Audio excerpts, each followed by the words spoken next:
And it's time for the pre-show, everybody.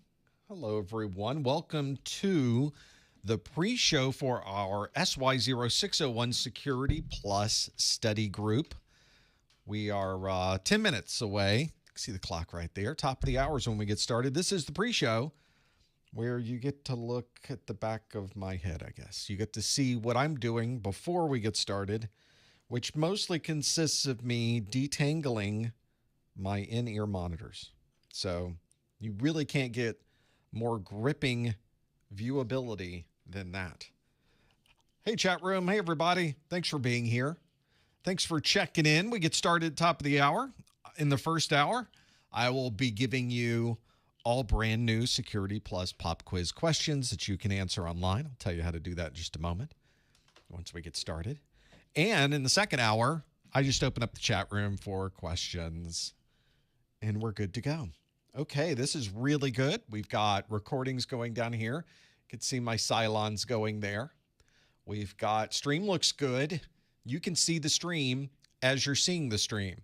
So you're watching a copy of the stream that you've already seen. What?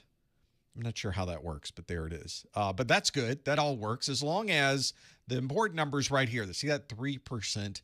That is the amount of buffering that is currently taking place. That's the cache, because there is some memory in the streaming box, and it will, if it loses the connection, it caches it, and then when it comes back, it will use that cache.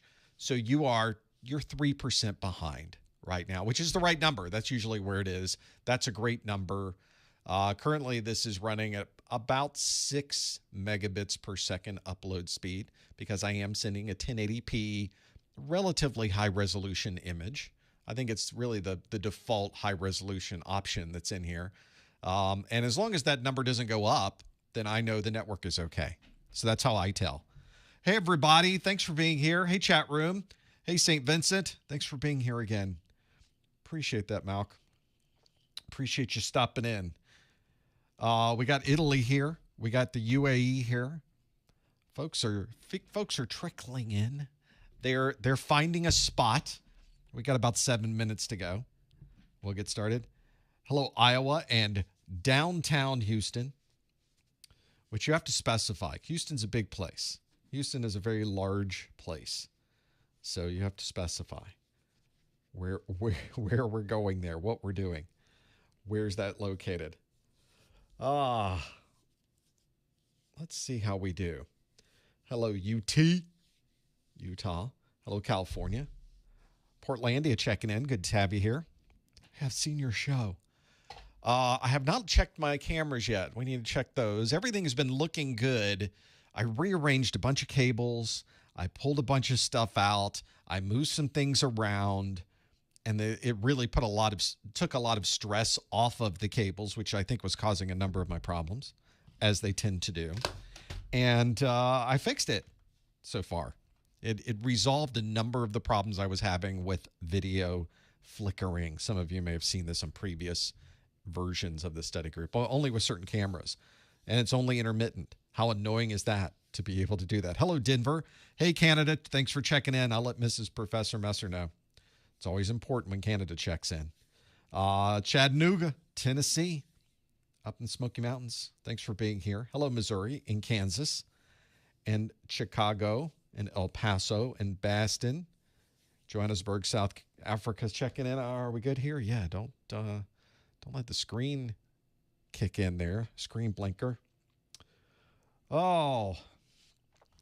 Do I ever worry that all my wires and cables, I read that as wives and cables, all my wires and cables are one day going to coalesce and come to life and wrap around you like a python? I feel like I'm there already.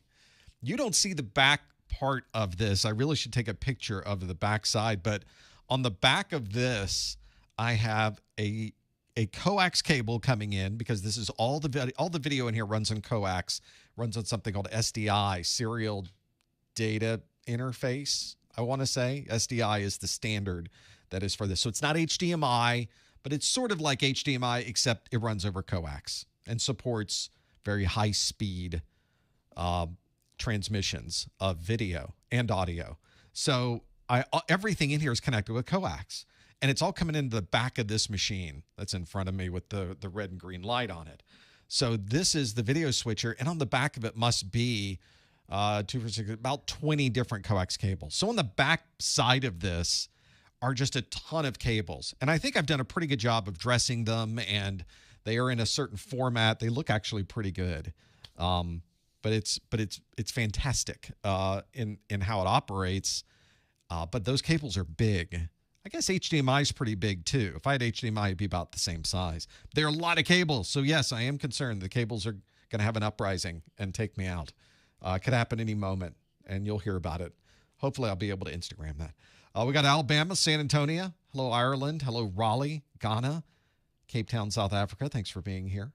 Colorado Springs, Birmingham, Alabama. Alexandria, Virginia. Hello, Leavenworth, Kansas. Folks from Swindon. See, checking in from the UK. Hello, South Africa. Swindon's in the UK, right? I'm not making this up. Just sort of in my head. Let's see. The delay of watching me move and the screens being delayed bothers me. I'm not sure which screens are delayed. Oh, do you mean like right here? So you see, wait, what? That's it. There's a, yes. So there is a delay. And this is sort of the problem with video in general. If you want to talk, let's do some video conversation here real quick. The problem with video in general is that anytime you have to process it, it takes a lot of time. And everything in this room is 4K. And I'm processing it down into this video switch. And the video switch is an incredibly intelligent and powerful video switch. It works so extremely well. This is the Blackmagic 4K television studio. If you want to see more about it, it's at professormesser.com/studio. It is amazing. It will take any input and just output it into whatever you want. You don't even have to think about it. But all of that video processing requires time. So you will see that I will move things here, and it'll be just a little bit off. Now, the part that really becomes a problem is when you have to sync together the audio and the video. So right now, as you're watching this, I'm synced up pretty well because I have taken my clapboard. So I have one of these just so when I start a video, I can do that. And I can sync up because I have different video inputs that are going into my system.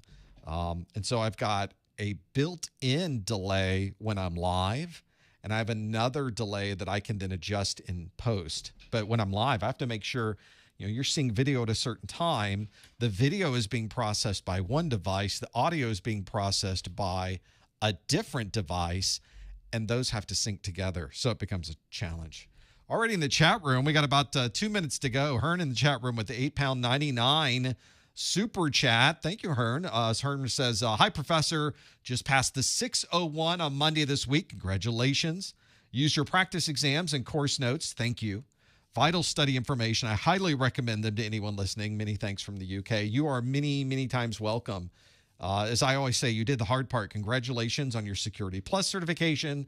Now it's in the pocket. Now you can go use it. Now you can go do things with it. Thank you for the $8.99 super chat. It's £8.99 super chat. Let's get the terms correct there. The proper Queen's English. So we've got that. Also, VAT Supreme in the chat room, $10 super chat. Just throwing it out. Just saying, okay, there you are. That's the key. We are in the pre-show. We start in about a minute. So it's all about the time. It's all about the timing, as we say. Oh, doing Linux Plus next. Hearn is doing Linux Plus next. I think that's a good one. I think having a good foundation Linux can be something you can use for quite some time. I like Linux. I like anything cloud. I like virtualization right now. Those are the big three, I think. Security, of course. I sort of take that one for granted because that's really where I was in the cybersecurity world. We'll talk about partial credit when we get to our performance-based question today. So I will table that question, as they say. It's top of the hour. Let's get something going here. Kind of snuck up on me. Let's get a green light. Green light looks good. We're playing here. We have a bunch of things to look at. Let's do a live stream, everybody. Here we go. Hello, everyone. Welcome to the March 2022 Professor Messer SY0-601 Security Plus Study Group. It's our live stream, our Security Plus live stream of the month. Thanks for joining us if you're here live. If you're watching the replay, thank you for watching the replay. We have a lot of things to go through today. We're going to focus on giving you everything you need to know for the Security Plus, or at least some of the things you need to know for the Security Plus exam. All of our questions today are coming directly from the CompTIA exam objectives. And you, of course, if you are here live, can follow along with us. Simply pop open a new browser window and go to professormesser.com/QA. If you'd like an app to go along with this, and who doesn't really, you can download the Socrative student app from your favorite app store. And then in there, it will ask for a room name. The room name you would like to go in is Professor Messer, all one word, PROFESSORMESSER. And then once you have either that web page up or you have the app up, you just stay on that page and everything will change as you go. If you're here watching this on the replay, unfortunately, that will not be available. You should check in a calendar. We can always have you here live. Go to professormesser.com/calendar. We'd love to have you here along with all of the folks that are in the chat room right now live. Thanks for joining us. If you follow those instructions, there will be a question waiting for you that asks, which of the following would best describe an IOC? Which of the following would best describe an IOC? Is it a system is expected to fail every 3 years? Is it all wireless traffic is encrypted? Is it an audit is performed every 6 months? Is it all laptops are configured for FDE? Or is it that a file hash value has changed? Now, if you know the answer, as always, we don't answer in the chat room. We answer by visiting this URL, professormesser.com/QA. That's the one I just mentioned. Or you can answer on your Socrative student app. Please no answers in the chat room. Please no hints in the chat room. We're going to come back to that question in just a moment. So thanks. Lock in your answer. We'll come back to that and see how you did. Thanks for being here. We have so many things that are going on right now behind the scenes. It's kind of nice to stop and do a live stream and talk with you and chat in the chat room and take your questions. It'll be a lot of fun. We'll get these questions in the first hour and the second hour, but we're able to do this thanks to your support. Of course, when we're not here, we have all of our videos over on YouTube. Go to professormesser.com/YouTube. We also have our weekly Security Plus pop quiz questions that you can find on either the Twitter at professormesser.com/Twitter or the Instagram. professormesser.com/Instagram is where you can find those. If you're looking for me, just go to professormesser.com/ the thing you would like to find me on. And if I'm there, it will take you there. And if I'm not there, then you'll get a message that no such page exists, I guess. The exam that we will be doing questions from, we'll be taking these questions from the SY0-601. That's the version of the Security Plus exam that's current right now. This is a version that came out on November the 12th of 2020, and it will be around probably until about May of 2024. So we still have a lot of time before we would ever see this particular exam go away. It's a single exam you have to pass, 90 minutes in length. You get a maximum of 90 questions. You might get fewer than 90 questions. You also have a passing score you need to get on a scale of 100 to 900. The passing score is 750. Yeah, I don't know why they do that either. But it is not something you can easily figure out or somehow reverse engineer. Just not going to happen. So just do the best you can. The score you're hoping to earn is a 750 on your exam. Hopefully, and you'll see some of this today, you'll be familiar with the style of questions that are on the exam. You will get both multiple choice, which I think we're all very familiar with, but you also get performance-based questions. We'll talk about those in just a moment as well. Well, obviously, there is a lot of security plus content on my website. Every single one of my videos for the entire course is available for you to watch for free. There's no registration. There's no paywall. Nothing's held back. Everything is out there. You can simply go to YouTube or go to my website and simply start watching them. It's that easy. There are a number of you that would like an offline version of these videos or an offline version in audio format so you can listen in your car. Maybe you'd like my course notes or practice exams. We'll talk about those later on. But everything is in one single big bundle. I call this my success bundle. You'll find it at professormesser.com/601SB. That is the success bundle where everything is just in there. So if you want my exam hacks, my practice exams, my course notes, you want to download every video, you want to download all the audio, it's right there. Learn more at professormesser.com/601SB. I also need to add some 601 questions to my Take 10 challenge. There are also questions there for A+ and Network Plus. You can find those at professormesser.com/take10. I do have 601 questions there. So you can find some of those that you can go through, some free questions that might help. We've also got our replay of this live stream available immediately afterwards on YouTube if you'd like a video version. If you'd like an audio-only version, you've got one available. You can subscribe at professormesser.com/podcast because I distribute them in a podcast version. That's also something that you can find on your favorite podcast listening platforms like iHeartRadio or Spotify. Just search for Professor Messer. You'll see me there. If you step in tomorrow to the live stream replay, you will see that there is a set of timestamps on the YouTube video description.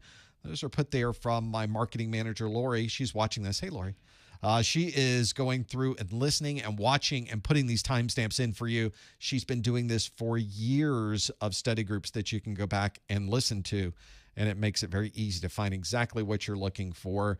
Those of you in the chat room, if you like what Lori's doing, give her a hello. She reads the live chat as it goes by while she's watching the replay, and it just is another thing to help you find the things you need to be able to learn what you have to know before you walk into that exam room. There is plenty to go through. If you're someone who, like me, who is really working through understanding what to do with these with this content after we're not live, join us on Discord. Go to professormesser.com/discord, and you can certainly find out what other people are studying, ask questions that you might have, and that's usually where I hang out afterwards as well. Find us at professormesser.com/discord. I will also remind you, you have to have a voucher to take your exam. You have to pay for the exam. And don't pay full price for your exam. You can buy discounted vouchers on the Professor Messer website. Go to professormesser.com/vouchers, and you'll not only have a chance to get discounted vouchers without needing any type of coupon code or special access code, but you also get a free copy of my Exam Hacks ebook. So another great way to get your voucher and not pay as much. I also have a link there if you're somebody who is a student in college. There are heavily discounted vouchers available. You can find those on the link that's at the top of that page. Go to professormesser.com/vouchers. Let's talk about that question I asked earlier, which was, which of the following would best describe an IOC? Is it a system is expected to fail every 3 years? All wireless traffic is encrypted? An audit is performed every 6 months? All laptops are configured for FDE?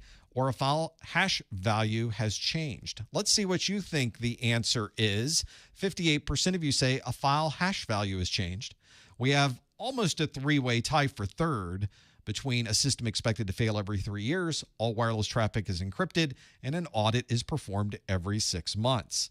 Now, nobody answered all laptops are configured for full disk encryption. That's what the FDE is.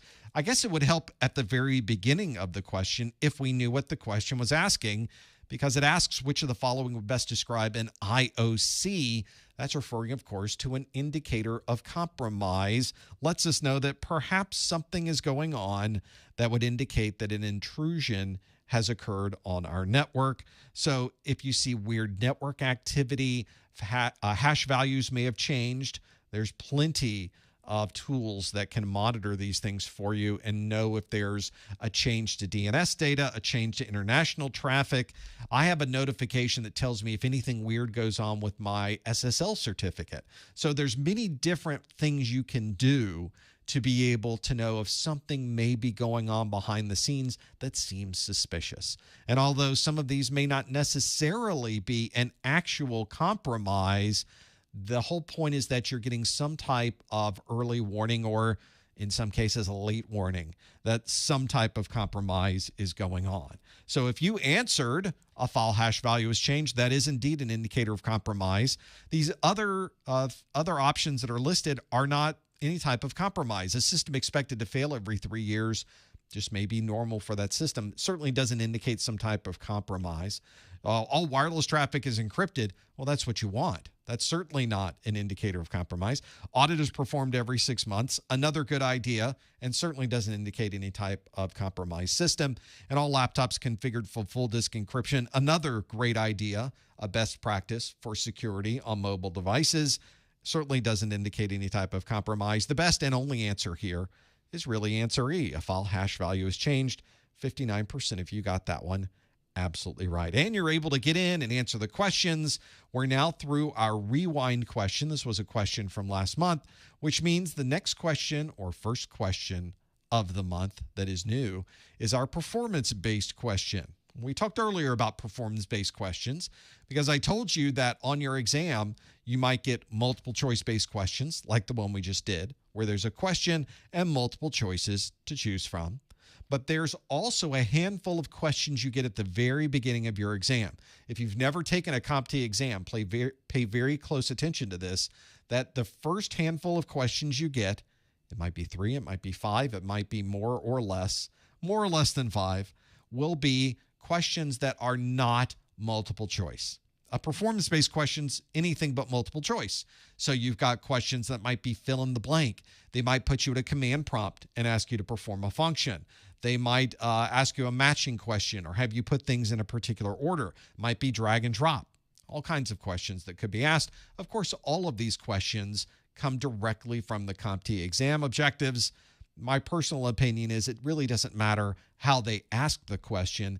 As long as you know the content, you're going to be able to answer it. So let's look at a performance-based question that I have.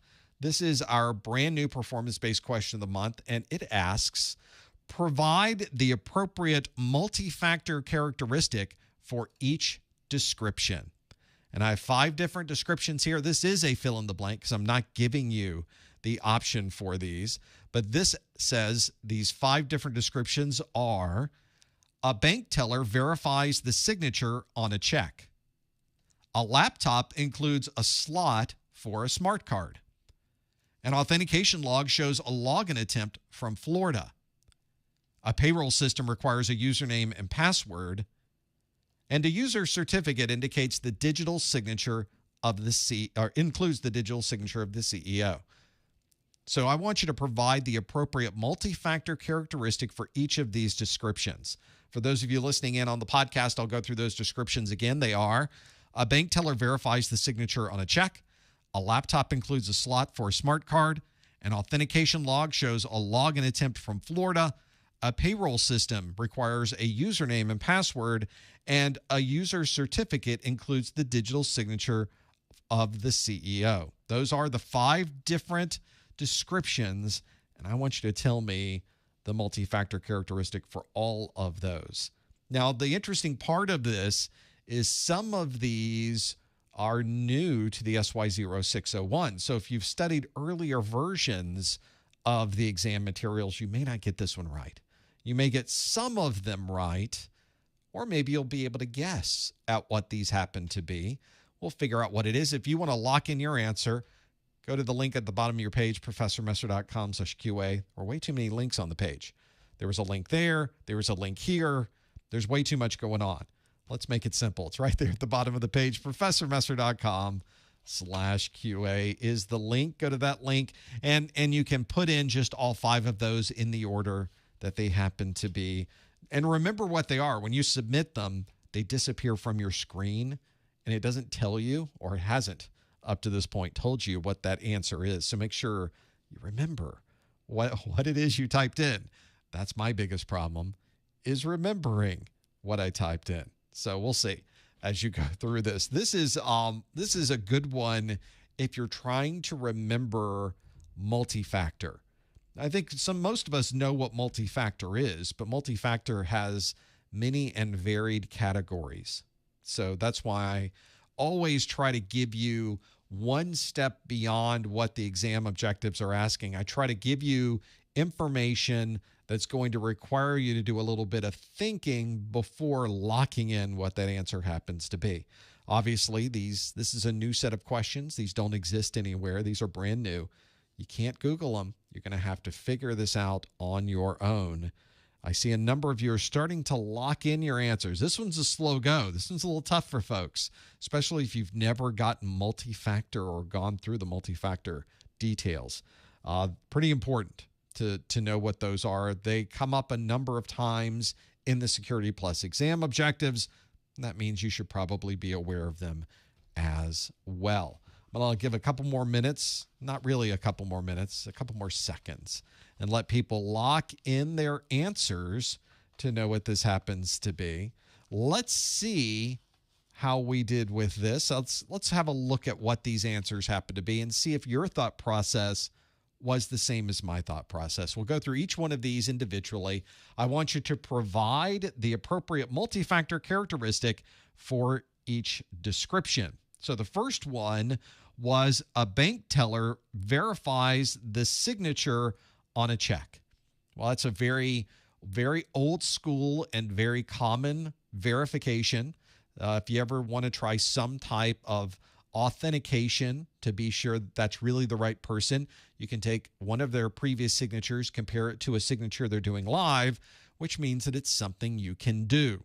That is the term we use to describe what that happens to be. Something you can do is a signature. That's something you can do and something other people can't do, generally speaking. So that's what we would associate with that particular description. The next description was a laptop includes a slot for a smart card.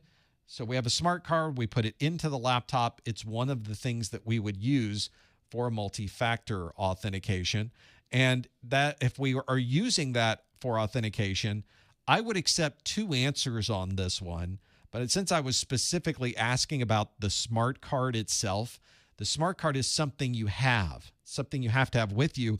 Otherwise, you can't authenticate. If you went to work and you sat down at your laptop and you realize, oh, I left my smart card at home, then you can't get into the system. So you have to have that card with you. The reason I say there are other options I might accept on this case, I would accept something you know as well, or at least maybe 50-50, because generally when you use a smart card, there's often a personal identification number that you also type in, but that's not required. That's something that's just common for this one. Third on our list is an authentication log shows a login attempt from Florida. Well, now we're looking at our logs. We can see that someone is logging in from Florida, which means we can make a decision on whether that's a valid login or not. We might have employees in Florida. Maybe we have no employees in Florida. What does that mean? But if we examine the characteristic for multi-factor, we would say that it is somewhere you are. There is a geography, there's a GPS, there is at least a location that we can associate with where you happen to be.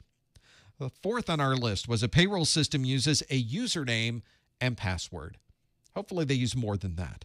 But a username and password, I've already mentioned this earlier, is something you know, something that's in your head.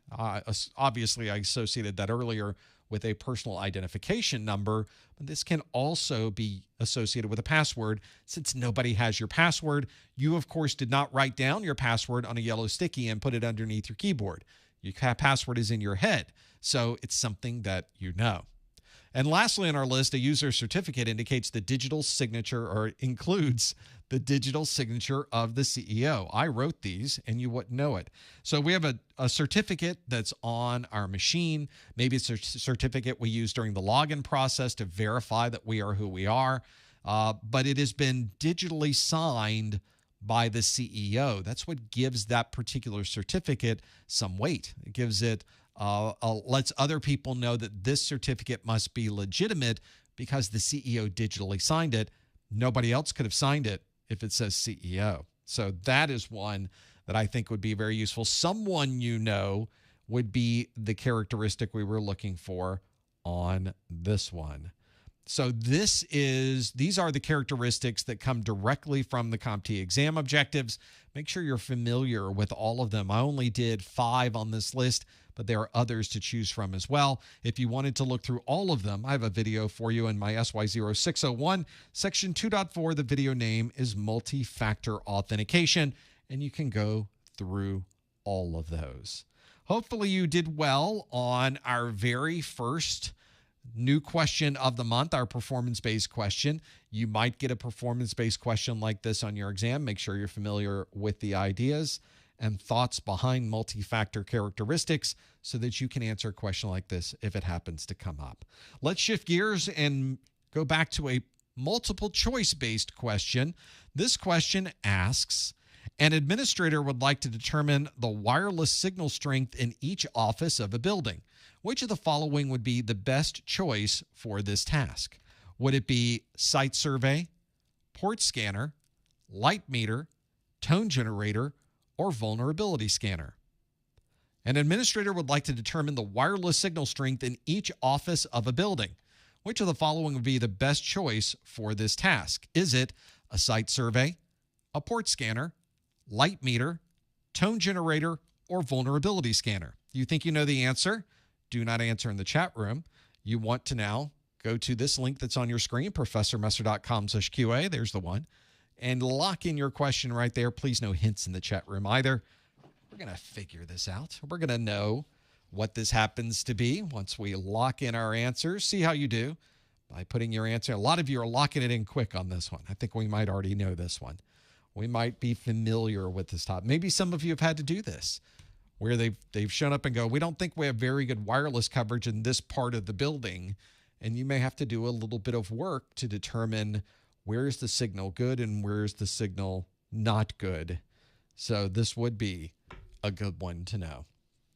See how you did with this one. You've locked in your answer, so let's see how you did. The question asked, an administrator would like to determine the wireless signal strength in each office of a building. Which of the following would be the best choice for this task?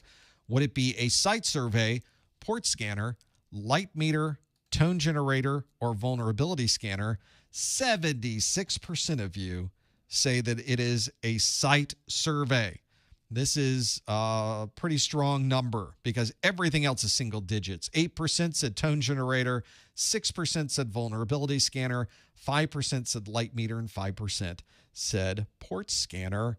I think we could probably go with the majority in this case for a site survey. Site survey is a great way to determine how the wireless network may be performing in different parts of the geography, different parts of a building, different parts of the area, and being able to work through these. The interesting part I found, if you've ever done a site survey, is you can get some surprising numbers depending on where you happen to be. And if you're using site survey software like this one, where you have a map of the area, and as you walk around, you can get a pretty accurate perspective of what people happen to see from a signal strength perspective. Really useful when you have to show other people what you found. Other than just having a chart with different numbers on it, you can show them a visual perspective of where signal is good in a particular area and where signal may not be good. The important part, of course, is making sure from a security perspective that your signal is going as far as you need it to go. This is a best practice in security, is making sure that the signal strength isn't going farther than what you might need, effectively making that signal more available to others that might be outside of your building. Sometimes it makes sense to actually turn down the signal strength so that all of the signal stays closer to the building rather than outside of the building. So not a bad idea, and these heat maps work really well to visually see what that final site survey happened to be. So that was our right answer, and 76% of you were spot on with that. You knew it was signal strength, our site survey, when you were dealing with signal strength and trying to determine that on a per office basis. 76% of you said site survey. It's not going to be a port scanner. Port scanner is going to tell us what ports might be open on a particular service. That has nothing to do with wireless. Light meters are very useful if you want to know how much light is coming through a fiber optic connection. This is wireless, not fiber optic. A tone generator is perfect when you need to find the end of a cable that might be in another room or another building. That tone generator, great for hunting down cables, can't help you at all when it comes to wireless signals. And a vulnerability scanner will look at the files on a system and the state of a system to see if there happen to be any open doors or security concerns. That has nothing to do with a wireless signal strength in each office either. The only answer here that makes sense is answer A, site survey, and 76% of you got that one correct. Let's do another multiple choice question. Next on our list is this Security Plus question that asks, a security administrator needs to capture network packets to a file for additional processing. Which of the following would be the best choice for this task? Would it be grep, TCP dump, the harvester, Nessus, or nmap? A security administrator needs to capture network packets to a file for additional processing. Which of the following would be the best choice for this task? Is it grep, TCP dump, the harvester, Nessus, or nmap? Let's see how we do with this one. This one may seem obvious at first glance, but you'll notice there are multiple options here that could work, that could technically be correct. But I didn't ask you what could technically be correct. I asked what would be the best choice for this task. So if you find yourself going back and forth between 2 or 3 different options, then you'll need to kind of focus in on what the best option might be and lock in the answer there. So make sure you read through every single response, you know what every possible option is, and you make your choice based on that. With these questions that ask which of these would be the best choice, these would be the first thing you should do, those questions really require you to read through every single answer so that then you can make a relative decision based on what your options might be. And of course, with every question, the only options available that you have are the options that are there on the screen. You don't have other options. And in fact, there may be many times when you're working where you would love to be able to use this tool to perform a particular function, but you don't have access to that tool. So you have to use something else. So this is sort of common and normal in real life to think that you don't have a lot of options. You have 5. Here are your 5 options. You have a toolbox. You open your toolbox. Here are these 5 things. Now, which one do you use? So you have to really take a step back and think about these. Let's see how you did with this one. The question asked, a security administrator needs to capture network packets to a file for additional processing.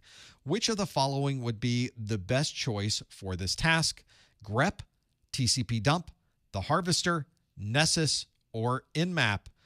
51% of you, we got just over half, say it's TCP dump.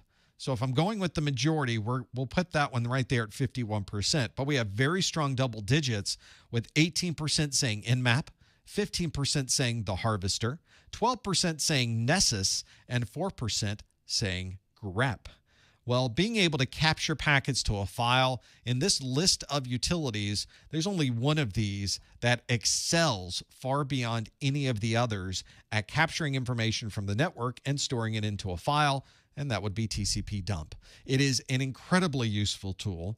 If you've never gone through the process of sort of learning packet analysis, it is an amazing skill. It will come in handy throughout your career. It is one way to really determine, is the problem with the network or is the problem with the application? And the only thing that has ever been able to solve that has always been a packet capture. If you're trying to troubleshoot a problem with a firewall, if you're trying to troubleshoot a problem with an application, if somebody says there's an issue relating to spanning tree, whatever it happens to be, I guarantee you that your technical support that you're talking to will always say, do you have a packet trace of this happening? Because they want to look at the analysis of what's really going on over the network. This is the ultimate tool for solving problems on your network. And usually it's a TCP dump, it's Wireshark, or one of the many other network analysis tools that are available on the market. Those are great ways to look at the actual packet data going through your network and really examine the conversations that are going back and forth, allowing you to see layer 2 data, layer 3, layer 7. It's all in there. Packet captures are a phenomenal troubleshooting tool and one that can really help you from a security perspective, and TCP dump is really the best one to choose if you're trying between these 5, if you're trying to capture data. Now, we have other options here that people chose. 17% of you chose Nmap. And Nmap, of course, can very easily tell you exactly what you need to know for open ports. It can tell you information about what devices are on a network. And Nmap can do a little bit of packet capture. And that's why I mentioned that some of these can do packet captures, but the capabilities of Nmap to do a packet capture are very limited to only what Nmap is doing. So these are not really the best choices for packet captures. We have other options here like the Harvester. If you've never used the Harvester, it is going out to a lot of social media sites and giving you open source intelligence. It's an OSINT tool. It harvests data from all of these open sources out on the internet, which are great for examining if someone's on LinkedIn or Facebook or any of these other sites, but it really doesn't do any type of packet gathering, so it would not be useful. We would not choose the Harvester for this task either. Nessus is another tool that provides, it's a vulnerability scanner.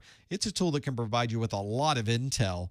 And in fact, if Nessus finds a vulnerability on a system, it does have the option to save packet captures that show the process it went through to identify those vulnerabilities.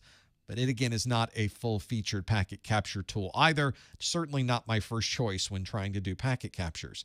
And finally, grep, which is a search tool that searches through files to be able to look for text or information. Great for searching, but doesn't help me at all for capturing network packets. The only option here for network packet capture is indeed TCP dump. There are a lot of packet tools you need to know for Security Plus. I think they probably doubled the number of tools you have to be familiar with. So make sure you check out the videos in section 4.1. This video with TCP dump happens to be from a video named Packet Tools. That's where you can go to figure out what's going on with these packets going through the network and what tools you can use to help monitor those. In the chat room, so Nmap enumerates mostly physical/hardware components of a network. Nope. Nmap, I think, could, if you had an extra script that might run in Nmap. Nmap is best known as a port scanner. So Nmap's claim to fame is being able to identify open ports on a device. So we get to see whether port 80 is open, port 443, port 3232, or whatever it happens to be.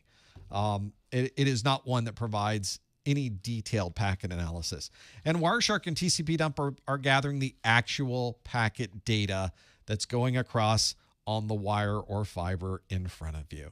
Great tool to have. Make sure you're familiar with it. Even if you don't use it in your studies, make sure you're familiar with TCP dump. It can be a very valuable tool for you to use on a day-to-day basis. Let's do, before we get to the next question, let me remind you that all of these questions we're going through are ones that I create every month. They're different every time we go through one of these study groups. But of course, when you sit down for the exam, there's an enormous pool of questions they pour through. And the questions are worded in a particular style, a particular format. And if you go out to the internet and you search around for some type of study tools, you'll start to see that other practice exams out there may not be as good as you might have hoped. And this was the challenge I found, is that the practice exams that are, some of the practice exams available out on the internet are just not so great. And they certainly don't prepare you in a way that I think is necessary for somebody walking into the exam. So I wrote my own set of practice exams. This is my practice exams book, the SY0-601 Security Plus Practice Exam. There are 3 completely different 90-question practice exams in each one of these practice exam, in one of these practice exam books. There's a lot there, not just multiple choice questions, but performance-based questions on each one of these practice exams too. Let me take you through. It's simply, if you've never seen them, it's a PDF.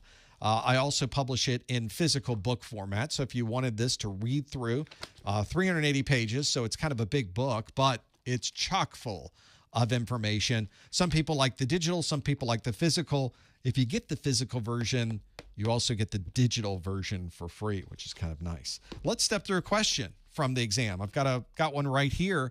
Question A22 asks, the embedded OS in a company's time clock appliance is configured to reset the file system and reboot when a file system error occurs. On one of the time clocks, this file system error occurs during the startup process and causes the system to constantly reboot. Which of the following best describes this issue? Is it DLL injection, resource exhaustion, race condition, or weak configuration? Now, in this particular case, you can, of course, look at the different questions that are there, try to figure out, do I just want to see the answer? Do I just want to go through and go to the next question? Or maybe you'd like to see the details. I've got links in this book. You can either flip over to page 60 if you're in the physical book, or you can simply click the link if you're looking at the PDF to be able to see this. It takes you to the answer page with the question and the answers again, and it gives you the answer. Answer is C, race condition. And it explains why that's the right answer. I think that's pretty common to see on many different practice exams. My problem, though, is that I never get the question right. And it's explaining to me why the question was right, but it did not explain to me why I got the question wrong. This is a learning opportunity that many of these practice exams simply don't provide you. And if you keep scrolling down this list, not only do I give you the answer and why that's the right answer, I list out all the wrong answers and I explain why every single wrong answer was the incorrect response for this particular question. So this is one I think that can really help if you are someone like me that gets a lot of questions wrong, or even if you got the question right, you might want to read through these incorrect answers because you might find that during the exam, the question's not about race conditions. The question is about resource exhaustion, or the question is about DLL injection. And some of these wrong answers might give you information that can help you solve or get a exam question, an actual exam question correct, all by reading through all of these. So these are pretty useful to have available. They are published in a PDF format like the one you see here. You can either mark up this format, I'm going to hit the back button, and then you can keep going down these questions and keep reading through the book. This is a PDF version, so you can annotate it. You can mark on the page if your PDF reader supports that type of annotation. Just another way that you can gain access to this very valuable information, especially if you've read through the books, you've watched the videos, you've done some hands-on, and you just want to see if you're ready for the exam. It's a great sanity check. Go to ProfessorMesser.com/securityPE for security practice exam. And if you purchase this along with my course notes, we'll talk about those in a moment, those actually give you a little bit of a discount too. So you might want to look at doing a combo of these and put them all together. Learn more on that page, ProfessorMesser.com/securityPE. Let's do another question. This next multiple choice question asks, an invoicing application shows credit card information with asterisks instead of the actual numbers. Which of the following would best describe this technique? Is that tokenization, pseudo-anonymization, symmetric encryption, data minimization, or data masking? These are all real things, by the way. I didn't make up any of those. These are all real things that we have there. If you think you know the answer, please don't answer in the chat room. You want to go to ProfessorMesser.com/QA and lock in your answer there. This is one, I'll read through it again for those of you listening on the podcast side. An invoicing application shows credit card information with asterisks instead of actual numbers. Which of the following would best describe this technique? Is it tokenization, pseudo-anonymization, symmetric encryption, data minimization, or data masking? Lock in your answer by following that link on your page, ProfessorMesser.com/QA. Lock that one in. See if you can determine what this happens to be. So I think whenever I'm going through the process of building out these questions, what I try not to do is make this as hard as possible for me to say out loud because I have to do that. So I think I failed in this particular case. This one is a hard one to say, but hopefully you're familiar with all 5 of these answers because they are all 5 things you will find in the Security Plus exam objectives. So step through each one of them, and it's another great check for you if you're going through this list and you see a term that you don't recognize, make a note of it because it's coming directly from the exam objectives. I don't make these up. It looks like I make them up, but I don't make them up. Those are real objectives from the real Security Plus exam. So you have to know what all 5 of them are. Even if you know the right answer for this one, you have to know the other 4 answers too. So make sure you're familiar with that. I try to do that with all of my questions. If I ever throw an answer in that is not a real thing, I try to tell you I make sure I tell you during the explanation part that that's not a real thing, just so you know. Sometimes I run out of things to put in there, or the question doesn't lend itself to be actual answers, and we have to look for the one that is the most obvious response. Let's see how you did with this one. An invoicing application shows credit card information with asterisks instead of the actual numbers. Which of the following would best describe this technique? Would it be tokenization, pseudo-anonymization, symmetric encryption, data minimization, or data masking? How did you answer? Well, let's see. We have 74% that say that's data masking. And then you have single digits, practically a 4-way tie for second between pseudo-anonymization, symmetric encryption, tokenization, and data minimization. All actual and very important security features we will talk about in just a moment. 75% of you, 3/4 of you saying data masking, though, lends me to believe that perhaps you know what you're talking about, because that indeed is the process of taking actual output and hiding it or changing it so that we can't see what the original values were. And it's very common to go through this list and have a look at something that might be with asterisks instead of the actual output. Very common to do, especially if you want to, you're working in a call center and you don't want people in the call center to see the actual credit card number. It can pop it up with the masking built into that too. So that might be something that you might see if you're working on an application. If you look at any receipt that you get, you buy a donut and they give you a receipt for the donut because that's what you need is a receipt for a donut. It will have the mask there of your credit card information. Pretty useful for protecting your personally identifiable information. The actual credit card number may still be visible in the database. It's just that you can't see it. The application will prevent you from seeing the data because it has been masked. It's a very common way to obfuscate some of that personally identifiable information and keep it protected. This way, if you have a receipt and you lose the receipt, you don't have to worry about someone else seeing the credit card.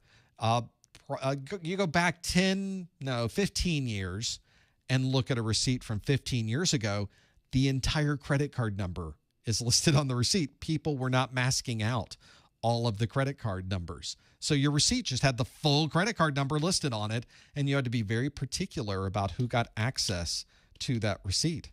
I think that's when, of course, that becomes an issue. So that is the right answer here. Data masking, 75% of you got that one absolutely right. These other options that are available, tokenization, for example, if you ever use your phone to pay for things or your smartwatch to be able to pay for things at a store, then you're using tokenization because you're not giving your actual credit card number over the network. You're giving a token over the network that is connected at the main database with your actual credit card number. So that tokenization is one I use all the time when I'm using that. That's why if you pay for something with your phone or pay for it with your watch, it's much safer than paying for it with an actual physical card you might have in front of you, at least safer from the perspective of protecting the data across the network.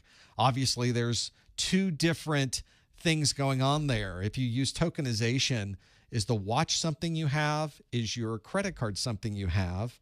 How do they do that? So you can think through how you would authenticate based on those things. Tokenization there. Pseudo-anonymization is a way to take, instead of putting asterisks, we just put some data there. And that data is something that is anonymized, but it sure looks like a credit card, but it's not really the actual credit card number. Symmetric encryption is obviously encryption and decryption that uses the same key to perform both of those functions. That certainly is not going to have us changing or showing asterisks instead of actual numbers. And data minimization means that we're only collecting the minimum amount of data required to perform a function, which if you've ever gone to a doctor's office and they give you a form to fill out, they ask for your name and your address and your social security number and your other information about your insurance, and then more details about maybe your personal medical history. Then you give you another form about HIPAA where you have to put your name and your address and your social security number, and you're just repeating it again. So you end up filling out 10 different forms. All 10 of those forms have duplicated data across all of them. It's the opposite of knowing, doing any type of minimization. It's data maximization. If you have a situation like that, they need to go back to their forms and minimize what they're collecting from people, data minimization. And of course, minimize the type of data they're collecting too. My dentist, just as a way to describe the data minimization, my dentist asks for a social security number on their patient forms. Well, nobody uses social security numbers for doing anything relating to insurance anymore. I'm not even sure why they're asking. I wouldn't put that in. I've done my own form of data minimization by not adding my social security number to yet another database that who knows what happens with that data in the future. So you can do your own level of data minimization if you want to. In this case, adding asterisks to the form, that is data masking, and 75% of you got that one absolutely correct. Enough of my dentist, who's a very good dentist, but I'm not sure why he wants to know my social security number. Not something I want to even think about to work through that. Let's do another question, though. This next question asks, an attacker has obtained files from a web server that are stored outside of the site's file directory. Which of the following would best describe this attack type? Is it resource exhaustion, replay attack, SSL stripping, null pointer dereference, or directory traversal? An attacker has obtained files from a web server that are stored outside of the site's file directory. Which of the following would best describe this attack type? Is it resource exhaustion, replay attack, SSL stripping, null pointer dereference, or directory traversal? See what you have to know about that. All those folks in the chat room not comfortable with NFC yet. You should be. It's the safest way to pay. Certainly much, much safer than using an actual credit card. If you slide your credit card into a reader, it's reading the chip that's on your card. That's a much less secure form of communication, because I would say most of this is really the tokenization is the way to go. Having it send information over the network that isn't even your credit card number. It's only used one time. It's never going to be used again. And that's why even if somebody did capture the NFC data, it's worthless to them. You can't use it again. So that's why NFC is so valuable and so safe to use. Even if you tap the card, it's using your number. You know, your card, actual card data. We think that our card data is always being sent over the network, and it isn't.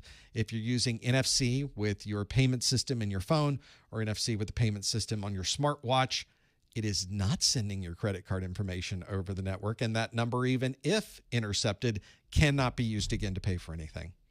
That is exactly what you should think about. That's why I always ask people, do you accept Apple Pay?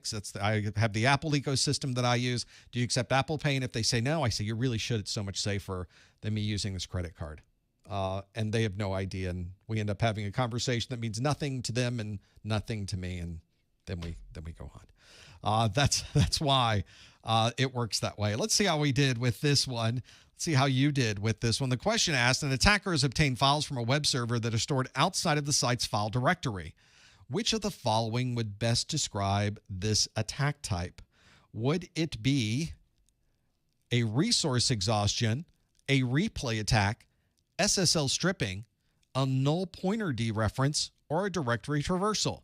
All 5 of these are real things from the Security Plus exam objectives, and 78% of you say that it's directory traversal. That is the answer, 78%. That's a pretty strong number in this case for this type of attack. 3% of you say it's resource exhaustion, 6% say it's a replay attack, 7% say it's SSL stripping, and 5% said a null pointer dereference. Now, one of the things you should have noticed about this is that the files that were obtained from the server are outside of the website file directory. Normally on a website, you would run into a scenario where there's a certain set of directories where the entire website lives. If somebody happens to find a file that's outside of that directory, then they were taking advantage of either a misconfiguration of the web server or something that might be outside or vulnerability that might allow them to get outside of those directories on the web server. We refer to that as directory traversal or path traversal for someone to go outside the scope. You can see in this picture on this entire server, there's a lot of different directories on this server, but the website is the files and folders that are underneath the www root folder. You can see that folder, it's lit up on this screen. Everything outside of that should be inaccessible by anyone using that web server. But if somebody somehow was able to break out of that particular web server set of files and go down into Windows and grab your registry information, well, they shouldn't be able to do that. But with misconfigurations or vulnerabilities in the web server software, that does sometimes happen. So you'll sometimes see it in a log where somebody's doing a git for the website, and then you'll see .. which means, of course, that ... means you're backing up one directory. So they're using this misconfiguration to be able to find their way around what is normally blocked to them and gain access to files, in this case, in the Windows folder, and they're downloading and grabbing information in the system.ini file. That is what you want to avoid. So make sure if you're setting up a website that you are testing it for directory traversal. Most vulnerability scanners will check for this type of problem because it's a very common problem. I see people hitting my website all the time that are trying, the hackers on the internet. You can't stop them. They're going to try everything they can to gain access to your site. Occasionally, I will see that directory traversal information there because I see the .. and I think immediately that's directory traversal. That's what they're doing. Very common. My site, I have tested, made sure that it's not going to allow that, so they end up getting an error when they run that, and that's what should happen on your web server as well. If you are watching this video for ongoing continuing education unit credits, this is will qualify you for 1 hour of a webinar category CEU. You need to follow these instructions so that I can send you an email where you can receive that email that says you watched at least 1 hour of this webinar category CEU. What you want to do is go to the top or the bottom of the Professor Messer website, click the Contact Us link, and in that form, put your name, your email address. On the subject line, put March 2022 Security Plus and the super secret code word on that subject line of directory traversal. That is our super secret code word of the month, is directory traversal. That's what you should put in there. Just put it all on the subject line. Don't put anything in the body of the message. But you have to put something in the body of the message. So you can put anything you would like in there. I read through every single one of these so that you're welcome to put that in. I'm not able to respond back to all of them because we have hundreds of these that come in every week when I do one of these study groups. But I do read through every single one of them, and I appreciate the comments that you put in there. So again, go to the top or the bottom of the Professor Messer website, click on Contact Us, put your name, your email address. In the subject line, put March 2022 Security Plus Directory Traversal. And then anything you'd like into the body of the message. And that should get to me, and I'll look through those in about a week. It takes me about a week, maybe faster this week. Maybe I can really get through it very quickly to be able to make that happen. I think that would really help out as well. So go through that list, see if you're familiar with it. I think that might help as you're stepping through or trying to figure out, where do I get these CEUs from? I realize a number of you use CertMaster CE these days. Collecting CEUs is becoming more and more passé, but there are a number of you that do collect CEUs, and at least these are some that you can apply towards the renewal of your Security Plus certification. Let's do another question and see how we do with this one. This question asks, a user is verifying the contents of an email by using the public key of the sender. Which of the following best describes this verification? Is that steganography, blockchain, digital signature, symmetric encryption, or quantum computing? A user is verifying the contents of an email by using the public key of the sender. Which of the following best describes this verification? Is it steganography, blockchain, digital signature, symmetric encryption, or quantum computing? If you think you know the answer, go to professormesser.com/QA and lock in your answer. See how you did with this one. I think this one might help if you're someone who has used these. If you've gone through and used public-private keys to do different things, you've actually stepped through the process, then you're probably familiar with this. And if you haven't, it's a good opportunity to download something like GPG, load it up on your system, try sending some emails, try using the functionality of that public-private key pair, and you'll be able to answer questions like this without even thinking about them. You know the technology so well. The question again, a user is verifying the contents of an email by using the public key of the sender. Which of the following best describes this verification? Steganography, blockchain, digital signature, symmetric encryption, or quantum computing? See if you happen to know the answer. Lock it in at professormesser.com/QA. In the chat room, Asphalt First asks, do I have practice exams for A+ as well? I don't have them on my desk, but I do. There are practice exams, course notes, the same success bundle you see for Security Plus. You will see a success bundle for the 220-1001 and 220-1002 for A+. So I have two sets of practice exams for A+, one for the first exam, one for the second exam. Of course, because it's two tests for A+ instead of Security Plus with the single exam. So I make sure I have two separate sets of practice exams because those are very different exam objectives for both of those. It's challenging to keep up with. Let's see how you did with this one. A user is verifying the contents of an email by using the public key of the sender. Which of the following best describes this verification? Is it steganography, blockchain, digital signature, symmetric encryption, or quantum computing? As much as I want it to be quantum computing, we have 59% that say digital signature. 38% of you say it's symmetric encryption.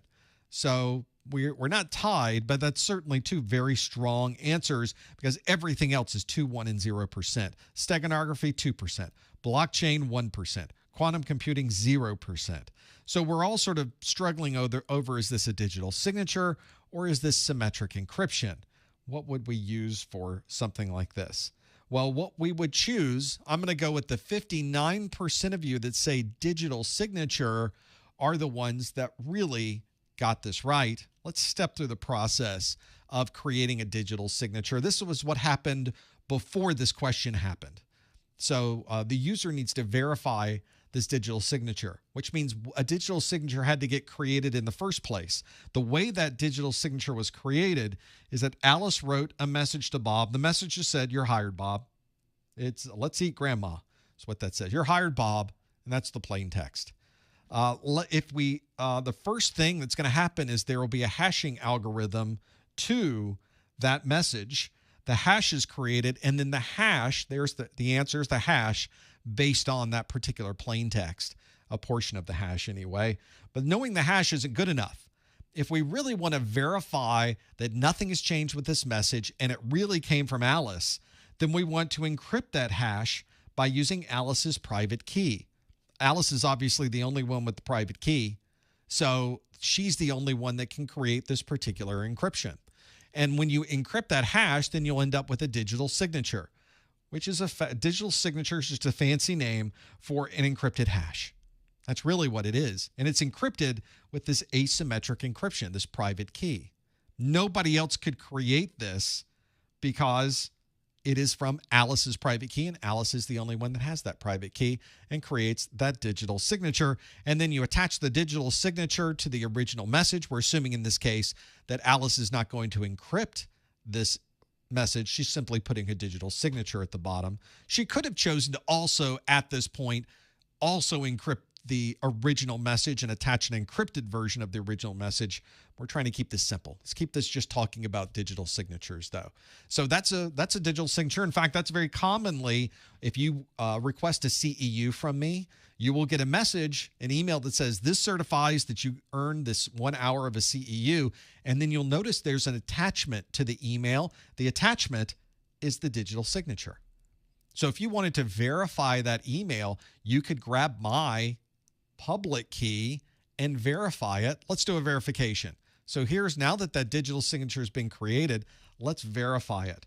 So Bob gets this message that says, you're hired, Bob. In fact, there's the message, came directly from Alice. But we want to really confirm that in between Alice sending this and now, nothing happened to it. Did anybody change this? Did somebody change the terms and put their own digital signature at the bottom? I need to verify this really came from Alice. So let's find out. Bob's going to take that message, apply Alice's public key to decrypt the hash. So now instead of having an encrypted digital signature, now Bob is able to pull out the original hash. This should match the original hash that happened. This all happens behind the scenes when you're creating and verifying these digital signatures. And now that same hashing algorithm is compared to the original plain text. So Bob just now grabs the plain text, runs the same hashing, and then compares those two. And if those two things match, then it's verified. That must have come from Alice, and it must be in the original format that Alice made. Nothing has been changed with this. We have now verified the digital signature, and this is exactly why we use this to be able to provide this type of verification. You can't do this with symmetric encryption. You have to be using asymmetric to be able to do this. The reason we are not encrypting the plain text is because we don't want the plain text encrypted. We're not doing an encryption. We're providing a digital signature. Those are two very different functions that provide different capabilities, and we're only talking about the digital signature aspect, or verifying the non-repudiation of this particular message, which means this really came from Alice and nothing was changed with the message in the meantime. So that is the process of creating a digital signature and then verifying that the digital signature is indeed correct. And if you wanted to test this yourself, go through that process I just mentioned of sending me a CEU. I will send you back the email with the digital signature, and then you can use GPG or PGP, either one of those will work, to be able to verify the message you receive from me is really the message I sent to you. And it's a simple process. And that's why I do it that way, not just so that the message I send to you can't be altered, or can at least be verified that has not been altered, but you can also test your skills with the digital signature process. So another good one to do, try that when you receive the CEU from me and see if you're able to do that. That is the process of using, creating and verifying that digital signature. I think that's a pretty fun way to do it. And in fact, if you chose digital signature, 60% of you chose digital signature. That's what that process describes. Using a public key to verify the content of an email is indeed a digital signature. Symmetric encryption, 37% of you. As I mentioned earlier, symmetric encryption is when you use the same key, same encryption key as decryption key. Same key to encrypt and decrypt, which is has some very useful functions, and we use symmetric encryption all the time on the internet. But in this case, because we were verifying the contents of an email using a public key, this is not symmetric. We even said public key, which in your mind should automatically make you think, oh, this is asymmetric encryption. So it should have immediately had a flag go up in your brain that said, wait, it can't be symmetric because we're using a public key. That automatically means there's asymmetric encryption or some type of asymmetric process going on. In this case, we didn't do any encryption other than the hash itself. I guess we don't really see that process. For digital signature, I showed you this big verification process with all of these keys and hashing and all of. In reality, on your screen, you're just clicking a button that says verify the digital signature. In some cases, it happens automatically behind the scenes. It does all of this, and it simply tells you, yeah, that verified. Or it will tell you, no, that didn't verify. It doesn't show you the hash and show you the hash comparison. I really spelled it out on the screen so you would really see what was happening behind the scenes. But in reality, you don't see this at all. It's something it's not seen, and it does not have anything to do with symmetric encryption. Steganography is the process of hiding data within some other type of media. I show examples on my steganography video of me doing this to an image. You can save information in an audio file. And if you listen to the audio file, you may not even realize there's other data within the audio because it's so little amounts of data that it really doesn't change how the song or the audio sounds. So this is one where steganography is incredibly useful for hiding this type of data, but it does not describe the verification of a message using a public key of the sender. Blockchain, I think we're all very familiar with blockchain technology. I have an entire video of that on the Security Plus. Blockchain, certainly most people associate that with cryptocurrency, but it can be used for many types of applications, but it doesn't have anything to do with verifying the contents of an email. So the 1% of you, not quite in that particular case, does not apply, and it would not be the correct answer either. And lastly, quantum computing, which if you watch my quantum computing video, you'll be messed up for a while trying to understand how can something be a 1 and a 0 simultaneously. I don't know either. It is. It seems to work. It's not magic. It's a real thing. If you're not familiar, you can spend days watching quantum computing videos on YouTube, and it's actually quite an interesting YouTube hole. So if you're just sitting around one day and wondering, what else can I watch on this YouTube? Type in quantum computing, and your mind will be expanded a number of times. The answer in this case, though, verifying the contents of an email using a public key, that is indeed a digital signature. If you answered C, that is the correct answer. I know we're at the top of the hour. I feel like we should fit one more in, shouldn't we? Let's do one more question. I'm just in the mood. This question asks, a user connecting to a wireless network receives a login prompt in their browser with an authentication request. Which of the following would best describe this process? Is this WPS, AES, WPA3, captive portal, or something you are? A user connecting to a wireless network receives a login prompt in their browser with an authentication request.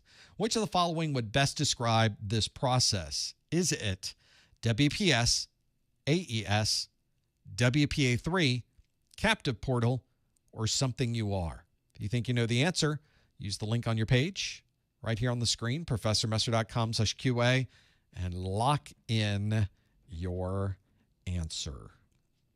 See, other people in the chat room went down that quantum computing YouTube hole. It is remarkable. It's amazing what we're able to do with it.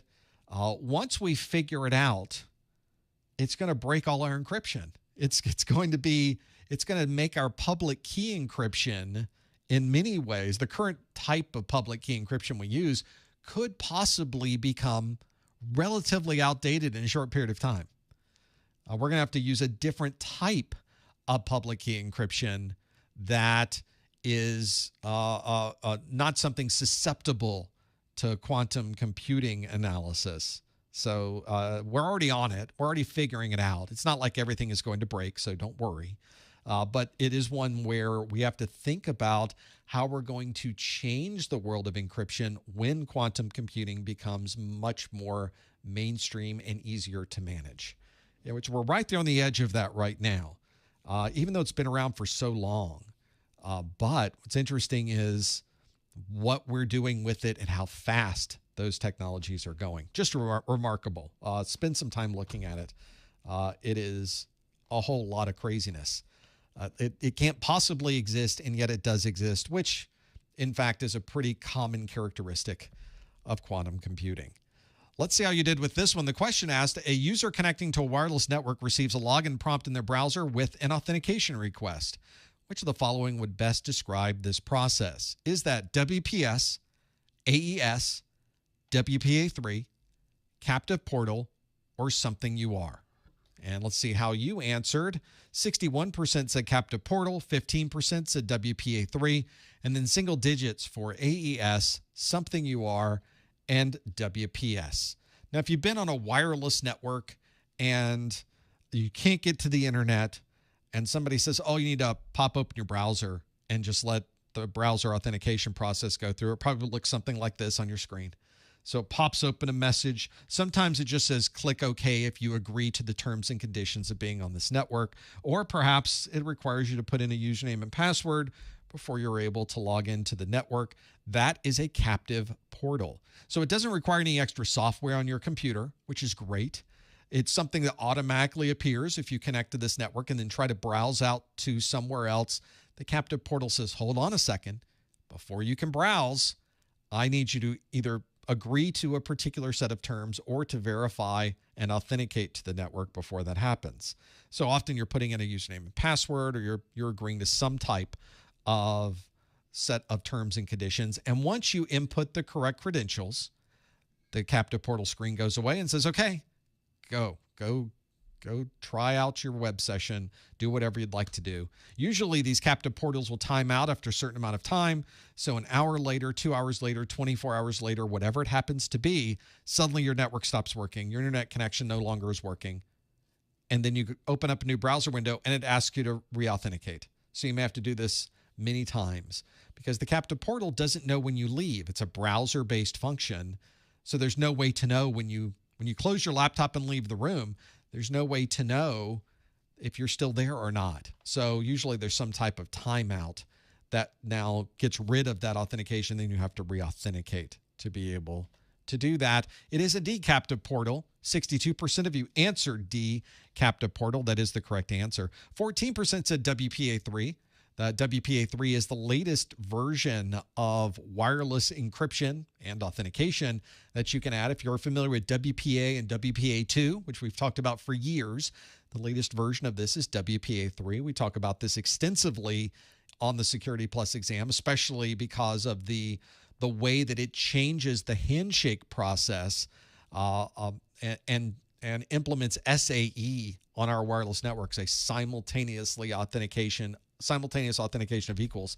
That is a much better way to exchange handshakes over a wireless network. And if you're on a wireless network and your network supports WPA3 and all of your devices support WPA3, this is really the hook, is everything has to support WPA3, then of course you should be using it already.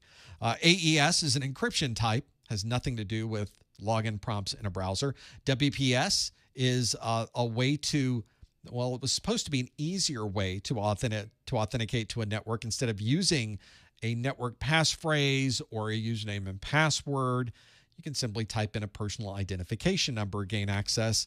It has its own security challenges, though, and generally, as a best practice, we tell you just disable WPS if that's on your particular wireless device. And as we've already known from a question we had earlier, something you are is an authentication factor. That is not about receiving a login prompt in a browser during the authentication process. The best description, given these 5 different options, is indeed captive portal, and 62% of you got that one. Absolutely correct. You've seen these captive portals before. You've gone down to the coffee shop. You've had to type these things in. It's probably something you may have to do at work as well. If you are looking at these study materials, you've gone through these questions, you've looked at the answers, and you're thinking there are things on this list that I don't recall, make sure you go back and reference these in the exam objectives. The exam objectives are free.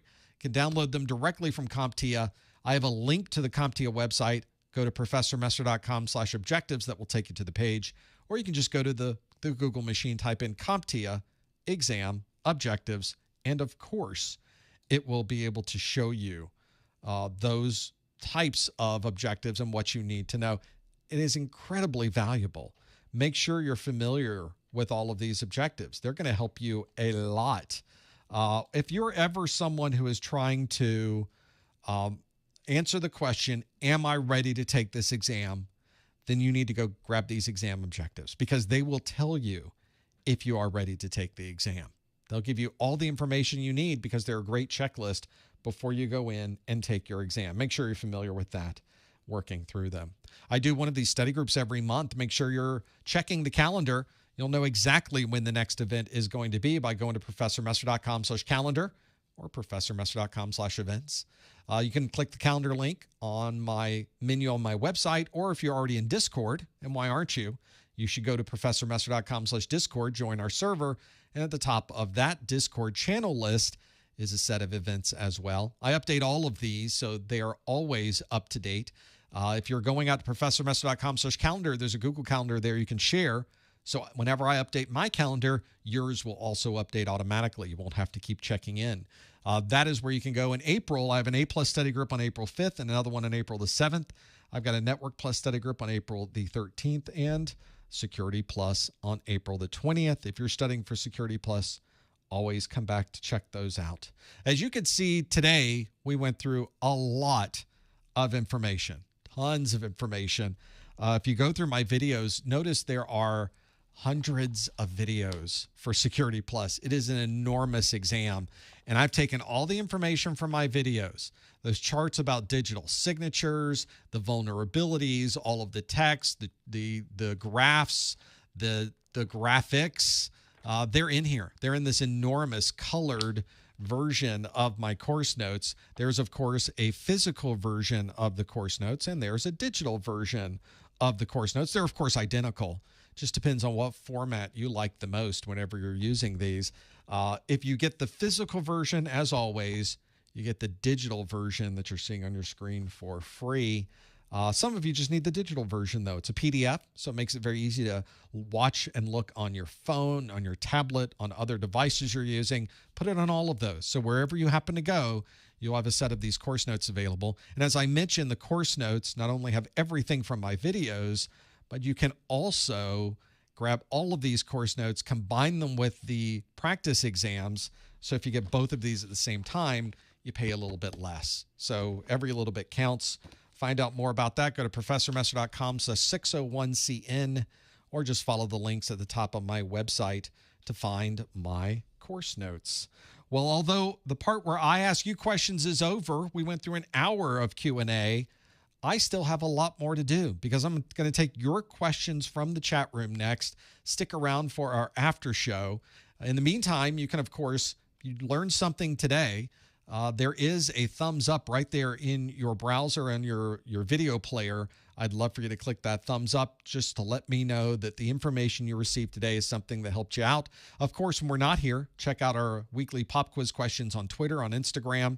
And of course, those are hashtags. So if you want to go back in time and find those are available. Of course, all of our new videos are out on YouTube. Go to professormesser.com/YouTube. And as a reminder, don't pay full price for your vouchers. Get already discounted vouchers on my site. No special codes needed. No trying to figure out if it's the right day of the week. They're just always discounted every day of the week. professormesser.com/vouchers, and get your bonus free exam hacks ebook. And of course, my course notes and exams. Thanks for being here in this first hour. Stick around for the second hour. I will be glad to take whatever questions you might have. I don't know if I'll answer them, but I'll take your questions in the second hour. Stick around for that. Thanks for being here, and we'll see you next time on the Security Plus Study Group.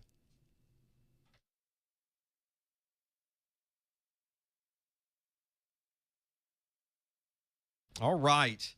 Now, before I bring this back up, whoops, I need to see if I can, been talking for an hour. There we go. Yes, I know. The next study group is not until April. However, let's see if we can put actually a picture of me up instead of that thing. There we go. Although, even though it's in April, I do have replays available going back a number of years. So if you're someone who needs to watch that replay, get some more of that information, that's a great place to go. Let me fix my lower third here so that you can ask me a question. I am following the YouTube chat that you will have. If you're already on YouTube watching the video, that's the chat that I'm watching. If you are on my website at professormesser.com/live, I embed that YouTube chat on that page. So that's also the chat I'm watching. It's all the same chat. Makes it easy. So this is a very easy one to go through. For the last question, which was asking, my first question is about the last question. A user connecting to a wireless network gets a login prompt in their browser with an authentication request. That is a captive portal. Captive portal. That was Brandon who had to take a call. He had to know. So Brandon, you're covered now with your captive portal for those things. The question, let's do some questions in the chat room. Professor, I brought the practice exams for my test. Well, thank you, AM1. I appreciate that. I know all the information on the exam. I scored well over 85%, a very good score on your practice exam. If I do well on that, will it guarantee I pass the exam? Oh, if anything in life was guaranteed, I would say yes. However, you're pretty close to really being right there. If you go back and look at the exam or the section of the practice exams, it's called How to Use This Book. Kind of an odd name question. There's a scoring chart in there, and the scoring chart says that if you get between 80 to 90%, it's a strong showing. Some additional studying will help you earn points in the real exam, but I think that's a really good place to be. Now, obviously, I say if you're over 90%, you're ready for the real thing. I'm also being very conservative with these particular numbers because I want you to be really ready when you take the exam. But 85%, you're probably going to be okay on the exam if you're able to run through the practice exams and do that. Are my questions almost identical to the questions on the test? No, that would be a federal crime. That would be a copyright issue. So no, they are not almost identical to the questions on the exam. However, I've designed the questions to have a similar style, a similar cadence, a similar voice to the actual question. So the structure of the questions are very similar to the structure that you will get on your exam. So I'm not copying the questions. I'm not just taking the same question and changing one word in it, which I have seen other people do. Shame on you. These questions are all original questions. I wrote every single one of them. I tried to make them have a similar style so that you would know what to expect on the exam. But I wanted to make sure that I covered a lot of different topics in these practice questions too. So the practice questions are a good mix. You'll notice that practice exam 1, practice exam 2, and practice exam 3 in this book, all of the questions are very different between all 3 of the exams. I don't duplicate data. I don't take the same question, just ask it differently in another exam. These are 3 really different and unique exams that I've created intentionally. I write all of the questions beforehand so that I have them all separated by the video type and the section type so that I get the right distribution of percentage of questions. And then I write the questions so that I can make sure I don't duplicate anything. You'd be surprised how easy it is to take a question you wrote a month ago, you sit down and you write exactly the same question again a month later, forgetting that you did it, and then you try to put them in a book and it's the same question. You don't want that to happen. So I always tell people and make sure they know that these are very different questions because I wrote them all out before I stuck them in the book. It's a very important part of this. I want these to be the best possible questions you could get without getting the actual questions from the exam. Hopefully that gives you the answer you were looking for. That was my purpose behind them. Some people say pretty close. So I'll take the third parties that are telling me that and working through those. In the chat room, Joshua with the $10 super chat. Joshua says, I'm an executive director in a nonprofit. I'm moving into InfoSec. I'm worried I may be overqualified for an entry-level position. What jobs would you suggest applying for? I have also 2 years of help desk. Well, you already have help desk. So this is good that you already have some help desk that you can reference there. This is sort of the problem we have when we're moving from one type of job to another type of job. This can be a real challenge because you spent, in some cases, years accumulating a set of knowledge that isn't going to help you very much in IT. So being the executive director in a nonprofit is a really important position with a lot of very important things that you have to know. but none of that job has a corollary, or very little of that job is a corollary back to IT. It just doesn't. So there's your challenge. And this is the same whether you're going from one job to the other, one market, in this particular case, nonprofit, and now you're moving into technology. Same thing applies if you're starting off in transportation and moving to IT. If you're in medicine and moving to IT, if you're in legal and moving to IT, it's the same problem. It's different. I realize there are differences in the details, but it's the same overall challenge that we're all having when we're moving between those. So there's a couple of things you can do. The first off, of course, is to become as savvy as you can in technology, because you're going to get a lot of technical questions when people read on a resume that your current position is one that is management. So they're not going to trust you know enough about the technology to be able to take a technical job.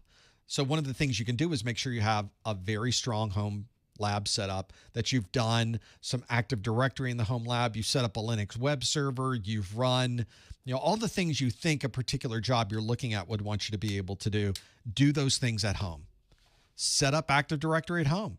There's plenty of YouTube videos that will show you how to do that. Set up your own firewall at home. Not a Linksys firewall, but set up like a pfSense or one of the other open source firewalls that are available, just so you can see how to set it up, then how to manage it, and then perhaps do some interesting reporting so that you can have a story to tell during the interview. Those are the best interviews to have, is when you're talking all the time. Oh, let me tell you a story. I just set up pfSense.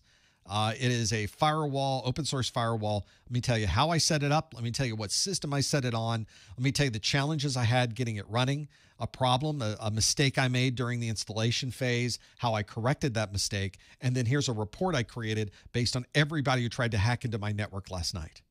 That's a great story to tell someone. Oh, let me see that. What is it?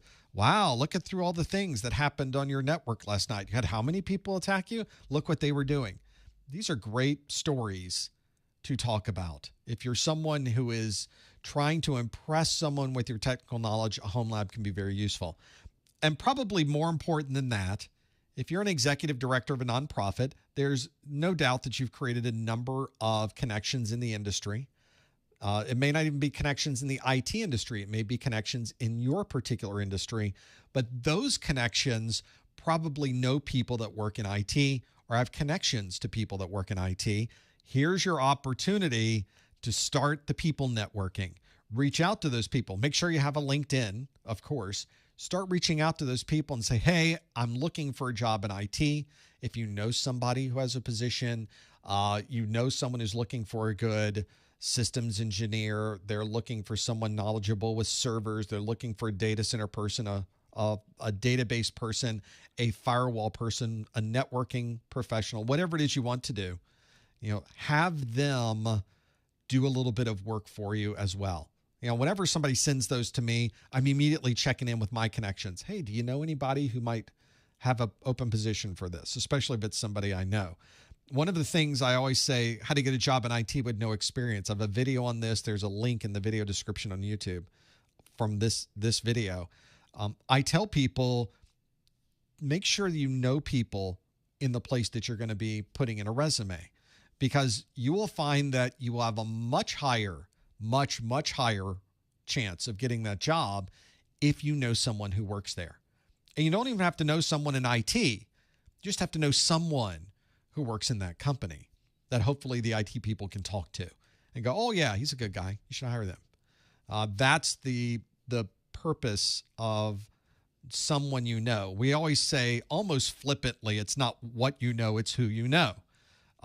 It's actually both, but for some reason people discount or they look negatively upon you talking to people you know in order to see if a job might be available, and them trusting you more because they already know you.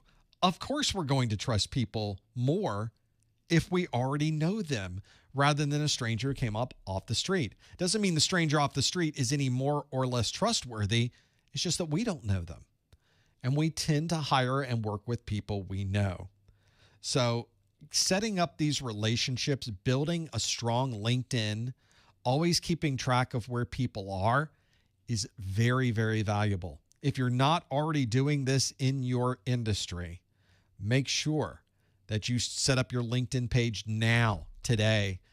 Even if it's just a simple overview, even if you're a student in college, get your LinkedIn page going so that anytime you wanted to update, add more information, or maybe you document the process of you building your home lab, you document it on your LinkedIn page, which I think would be a fantastic way to let other people see what you're doing with technology. I think that's really one of the most important things you can do. So first, you have to be smart with technology, and then you have to have somebody else who can say, yeah, he's smart with technology. So it's really both sides of that coin. You have to make sure that you do know, and that you have someone, you know the tech side, and then you know someone else who works there. Those are really important. It is what you know, and it is who you know. It's both of those things. That's my recommendation. It's difficult to make the jump, isn't it? Because you've worked a certain amount of time in a particular industry. It's almost like starting over.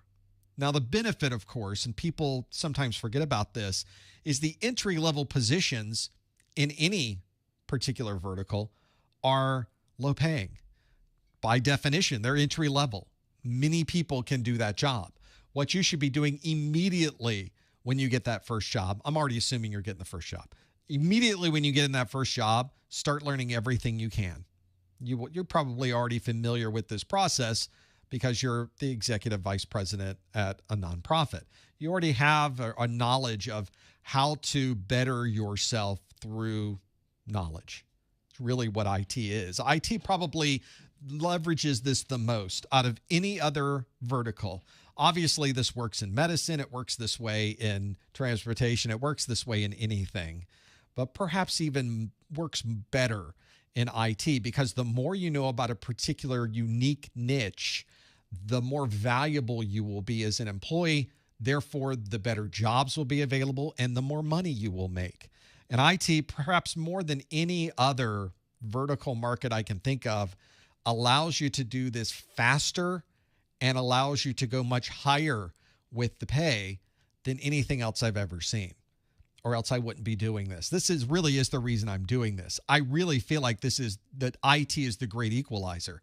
IT is the thing that allows anyone to be able to have a fantastic job that pays extremely well based on your geek knowledge. Where else are you going to get that?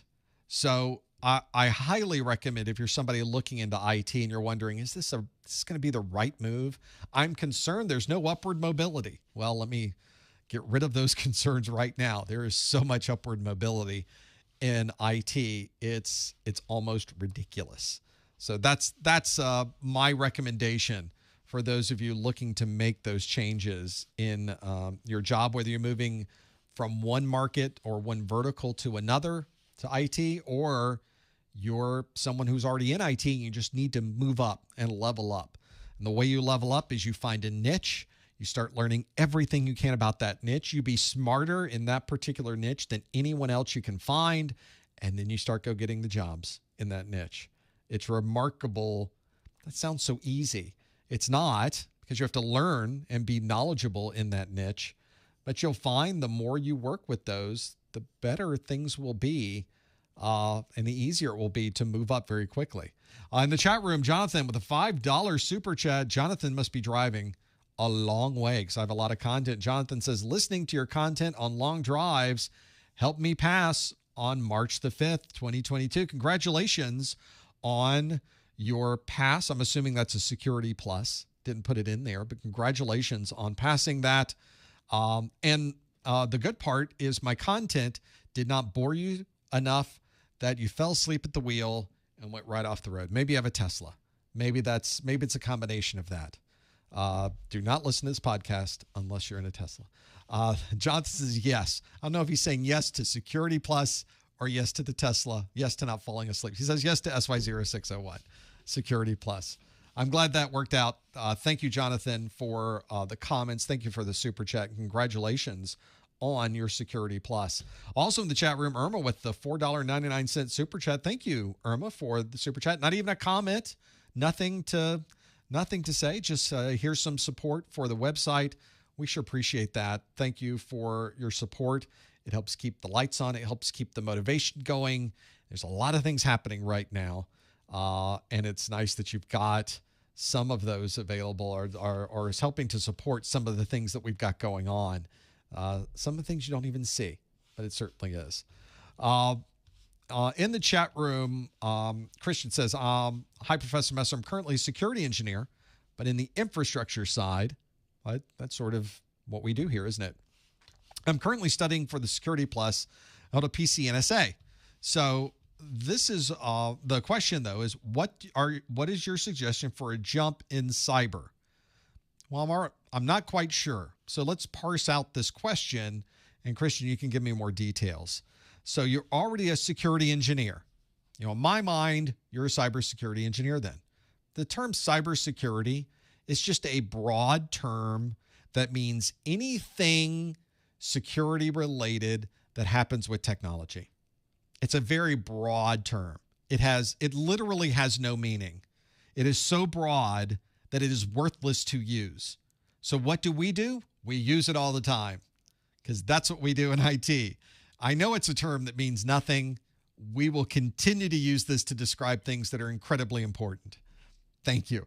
Because whenever somebody says, and this happens everywhere you go, this happens in conference rooms, it happens on Zoom calls, it happens right here, right now, which is the question has to be asked, well, what do you mean by cybersecurity? Because that could mean 150 different jobs plus, more than that. It could mean hundreds and hundreds of different types of jobs.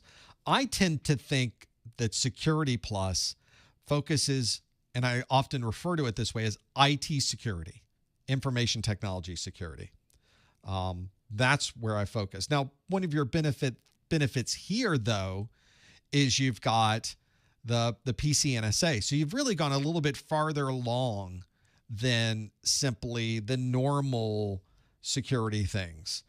You've got the knowledge you need to get an IT security job anywhere because the PCNSA, that's a Palo Alto Networks certified network security administrator, I think is the complete term, a certification that I myself hold because I'm a former Palo Alto Network systems engineer.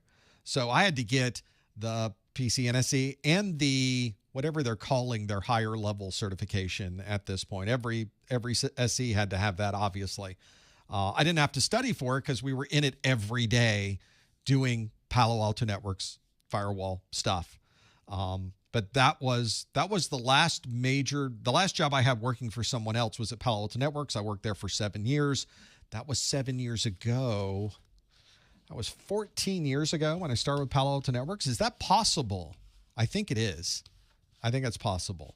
So what I found when I started working at Palo Alto Networks, this really does come back to something, is that before I started with Palo Alto Networks, it started with Network General. It became Network Associates, became Network General again, and then it ultimately turned into NetScout. We were bought by NetScout. So I was doing tons of really work on packets. I was doing packet analysis, packet troubleshooting, packet gathering, reporting, and anything having to do with network management was all about what I was doing for about 6 years, maybe more than that, maybe about 10 years throughout the entire process of Network General, Network Associates, Network General, and NetScout, and then went to work for Palo Alto Networks. And it was a great opportunity to use the knowledge of IT that I already had, which was in servers, Windows, Linux, Unix, and of course, strong packet analysis, and then leverage that into doing something with security. Same thing applies. And I think at that point, you're kind of at the pinnacle of what you need to know from an IT security perspective. Now you just start adding things on. Now you add on a SIM to the list. Now, if you've got a Palo Alto Networks firewall and you've got Palo Alto Networks certifications, then you're probably already aware of the syslog capabilities within the firewall and the value of having a SIEM that can collect all this application data, all the vulnerabilities that are detected, all the malware that it finds, everything that's in that firewall. So, okay, we've got packet knowledge, and indeed, AM1 in the chat room. Yep, 6 years moving packets. Yep. So you've already kind of worked yourself up. You're there. You're in the security world. There's really, you don't have to go anywhere else. I hereby dub you a cybersecurity engineer. You are. That's what that is. And of course, it's much better to say you're an IT security engineer. That way people don't have to ask the inevitable question, what do you mean by cybersecurity? That's the problem. You don't have to know how to do application development. Put that off of your list. You don't have to know how to read through code to identify vulnerabilities. That's not your job. Take that off your list. That's a computer science job. That's for the developers. That's for the programmers. Your job is to make information safe. You're going to be using VPNs for that. You're going to be setting up a SIEM. You're going to be using your Palo Alto Networks firewall. You're going to be providing some type of authentication, multi-factor. All of these things all work together. So you're there. I don't know what else you would be working towards at this point. There's more things, of course, you can do in that same market for all of those.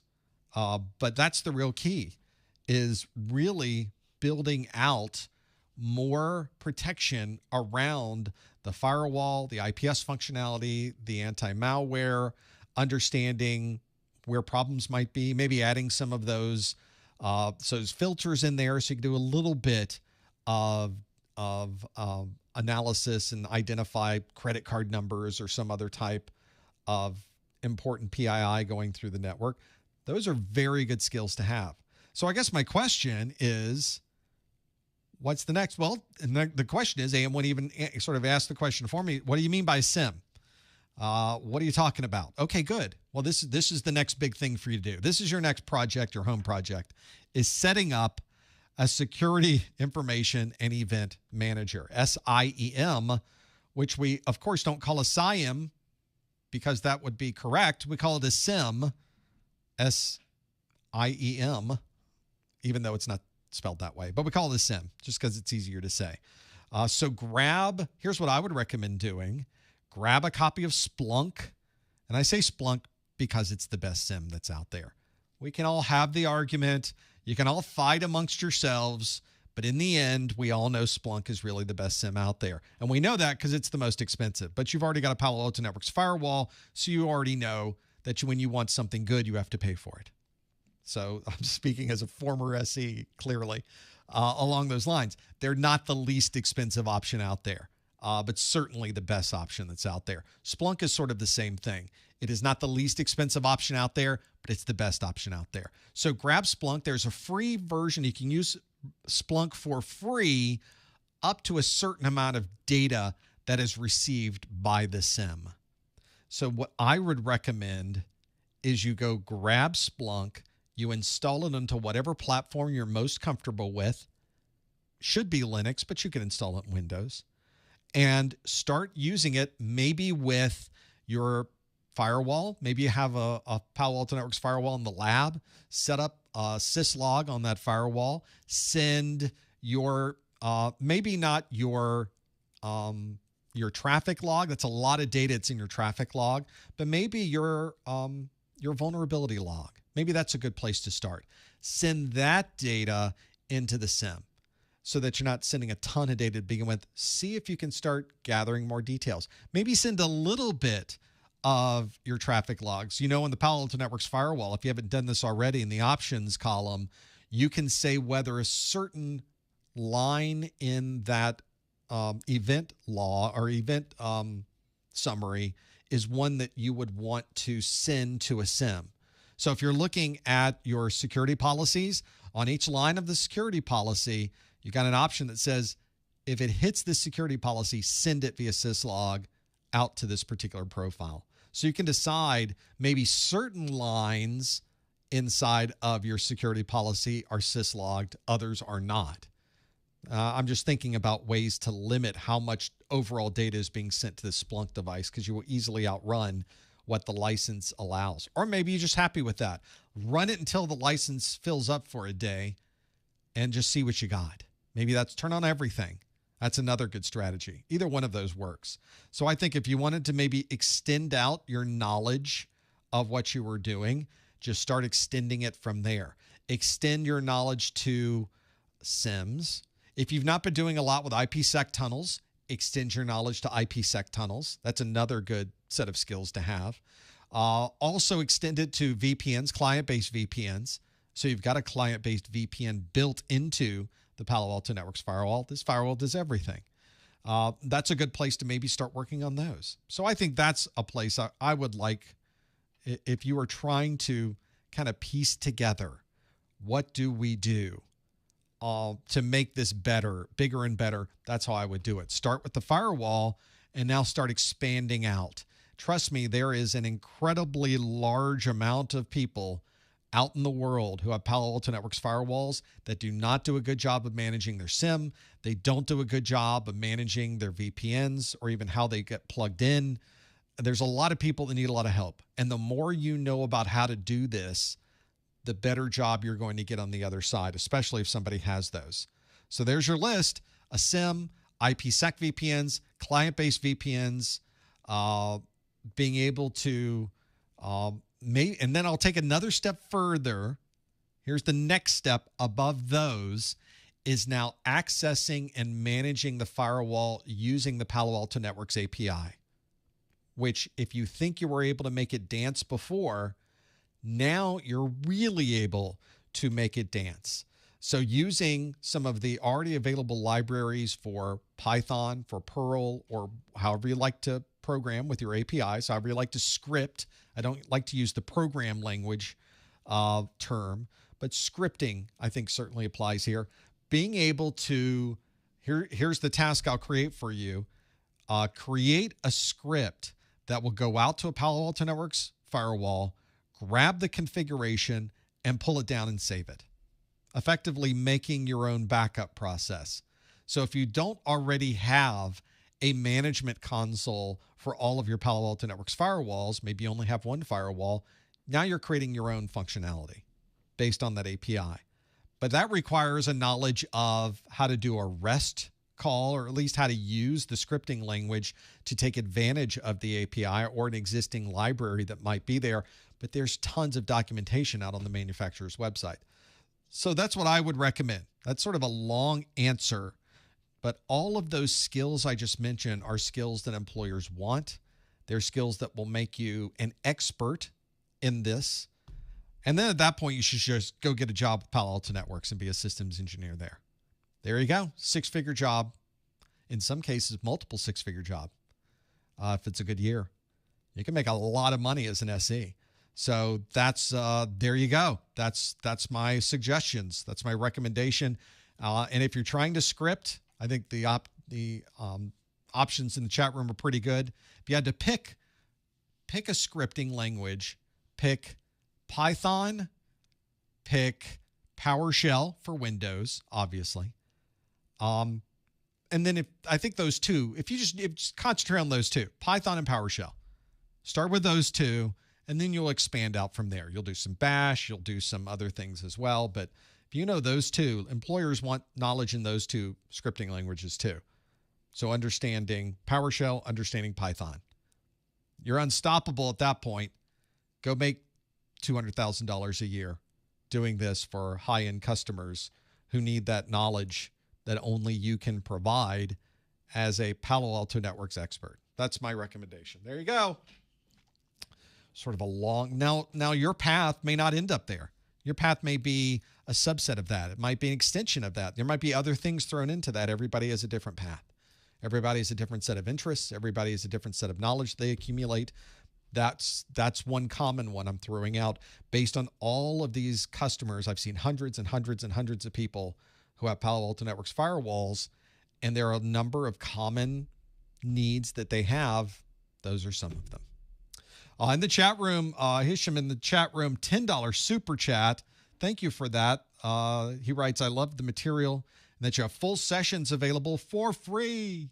Also love your live Q&As, streams, podcasts, and you make them available for replay. Well, what's good doing them if they're not available for replay? So thank you for the $10 super chat. Thank you for your support.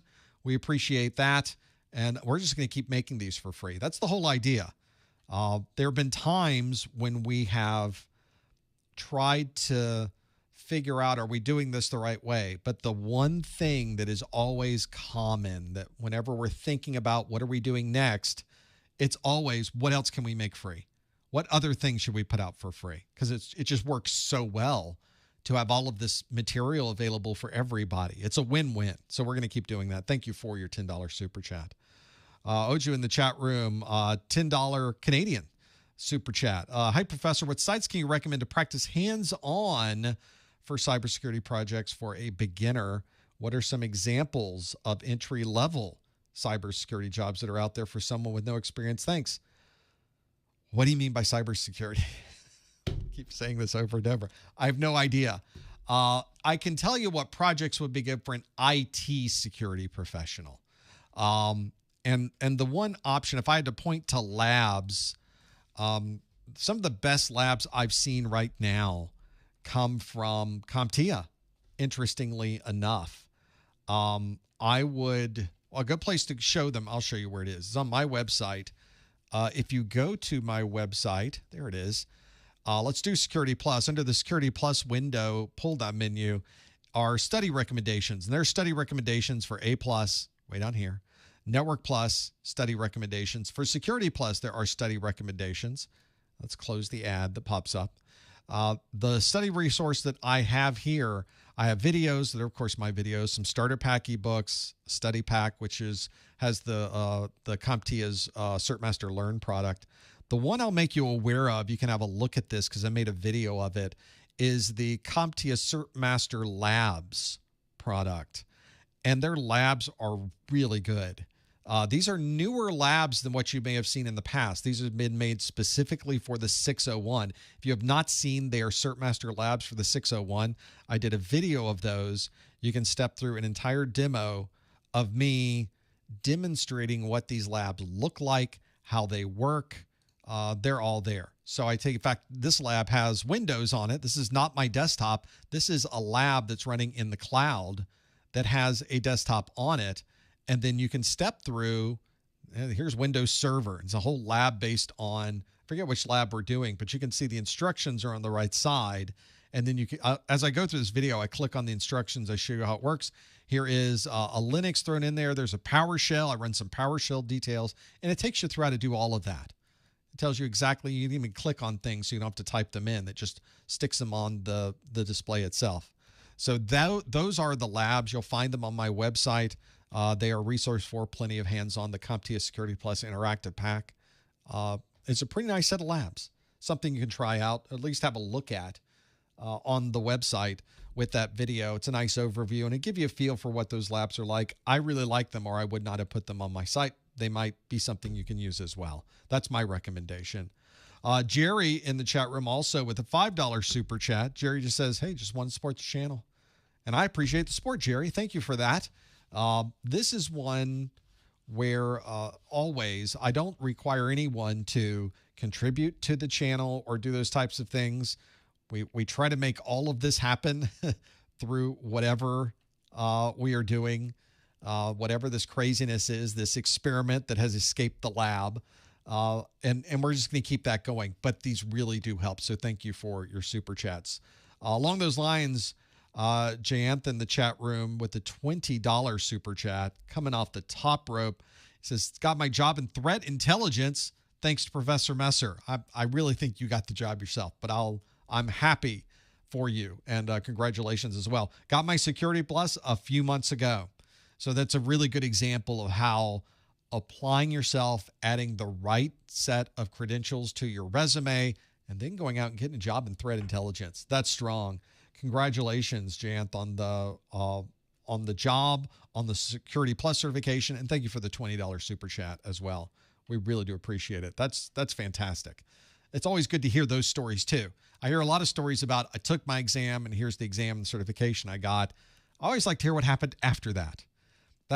I feel like I'm not getting the whole story. I get the story about you got your cert, which I love to hear. And please always tell me when you pass your exams. I love getting your emails. Even if I'm not able to respond back to every single one of them, I love reading through every single one of them. I do like hearing the story after that. And occasionally I'll run into someone who's watched these. They watched them 5 years ago, and now I get the 5-year story. What's happened in 5 years? It's fantastic. It's a great story. Some of these, what people have been able to do in their careers, because there's a path. There's now they've set down the stones on the pathway, and now they're just walking through those stones.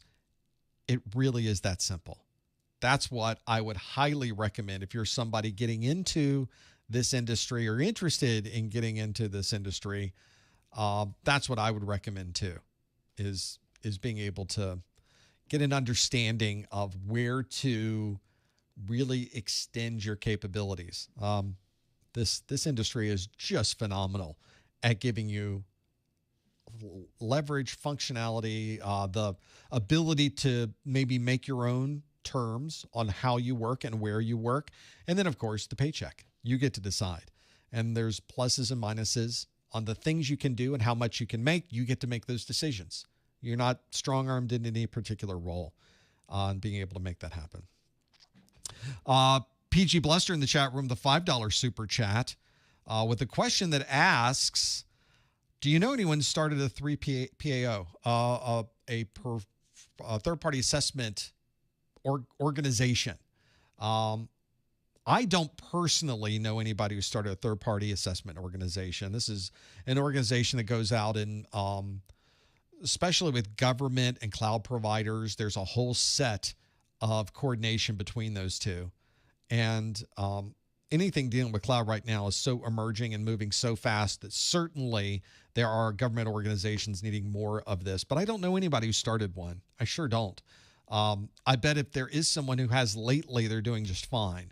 This is, I mentioned in an earlier study group, I think this month, on kind of being at the top beginnings of these things as they happen. And I mentioned the Gartner every year comes out with a list of emerging technologies. And it's really interesting to see. If you go back to this year's, you look at the previous years, you look at the year before that, they're very good at picking out where the most emerging, the fastest moving technologies happen to be. So if you're somebody who is interested in a third-party organization like that, trying to figure out how to fit in with this latest set of requirements from governments and other organizations, I think that's a great idea. I just don't know anyone who started one at the moment. Not particularly where I am today, but I imagine that's a pretty interesting position in itself.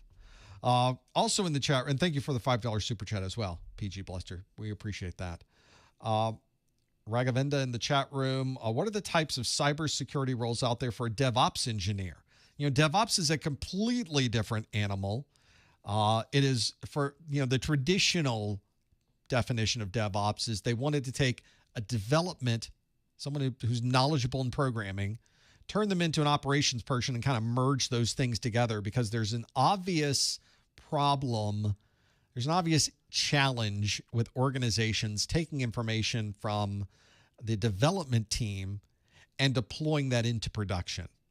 It is just a sort of a universal problem that every organization has.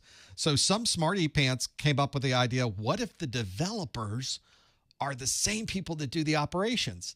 Problem solved. No, that's not what that is. Did not work out that way.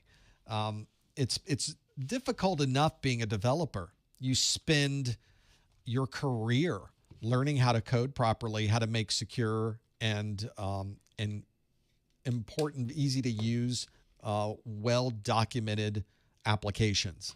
It's a side of technology that someone in information technology just doesn't deal with. And there are, of course, an entire career worth of IT skills that you would develop over time.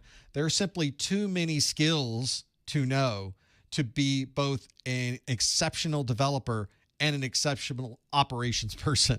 You can't have both of those in the same person. It doesn't work that way. So what most places have done is kind of take that idea and they kind of shrunk it down into a more specific job role within IT or within development.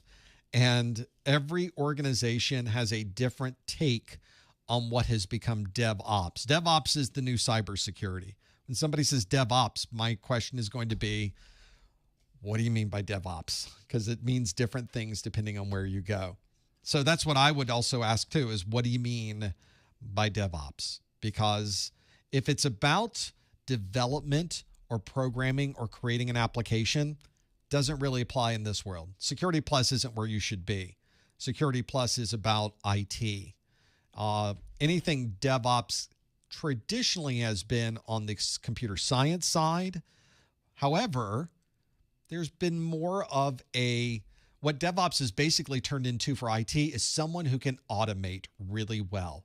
Someone who's really good with Python, somebody who's really good with PowerShell, somebody who's really good with Bash scripting, and can really make all of those systems automate and orchestrate quite well. That's really what this has turned into on IT, is someone who can effectively automate the cloud. That's not a bad description of DevOps. That's not the only description. That's a common description of DevOps. So I say if you're looking for those types of jobs, go see what's available in your particular area. If you're more interested in the programming side of things, I'm not the guy to ask because I'm not in the world of computer science where I really focus and live in the world of IT. So that's not, can't help you very much. I would be the worst possible set of recommendations on the computer science side. But I can definitely point you in the right directions on the IT side. So maybe you can, if you provide a little context, we might be able to move it through the scope of maybe some of the things you're looking for and working through those. So that is the important part. I think whenever you get into a place that says we want to do more DevOps, I think what they really mean is, well, there's a couple things they really mean. They really mean more automation. We want to automate more. We want to make our cloud services more automated so that we can automate the building out of new application instances. We can have the entire process of the elasticity be automated. We don't ever have to push a button ever again for on demand. It just automates itself. It's orchestrated. So that's what I would say probably most places think about when they talk about DevOps. They don't really want you to be a developer. They don't need you to be a developer. They want you to be a scripter. They want you to be an automator, which is a perfectly reasonable and well-paying IT job. So that's what I would recommend too. See what options work there. Otherwise, your first question should be when somebody says, we need somebody who's good at DevOps, your first question should be, what do you mean by DevOps? And then you can take it from there. Can kind of break all of those down. Can I shed any light on the difference between SANS-based versus CompTIA-based cert? Does SANS have a lot of certs these days? Have they really expanded out? I've not looked at the SANS cert market in quite some time.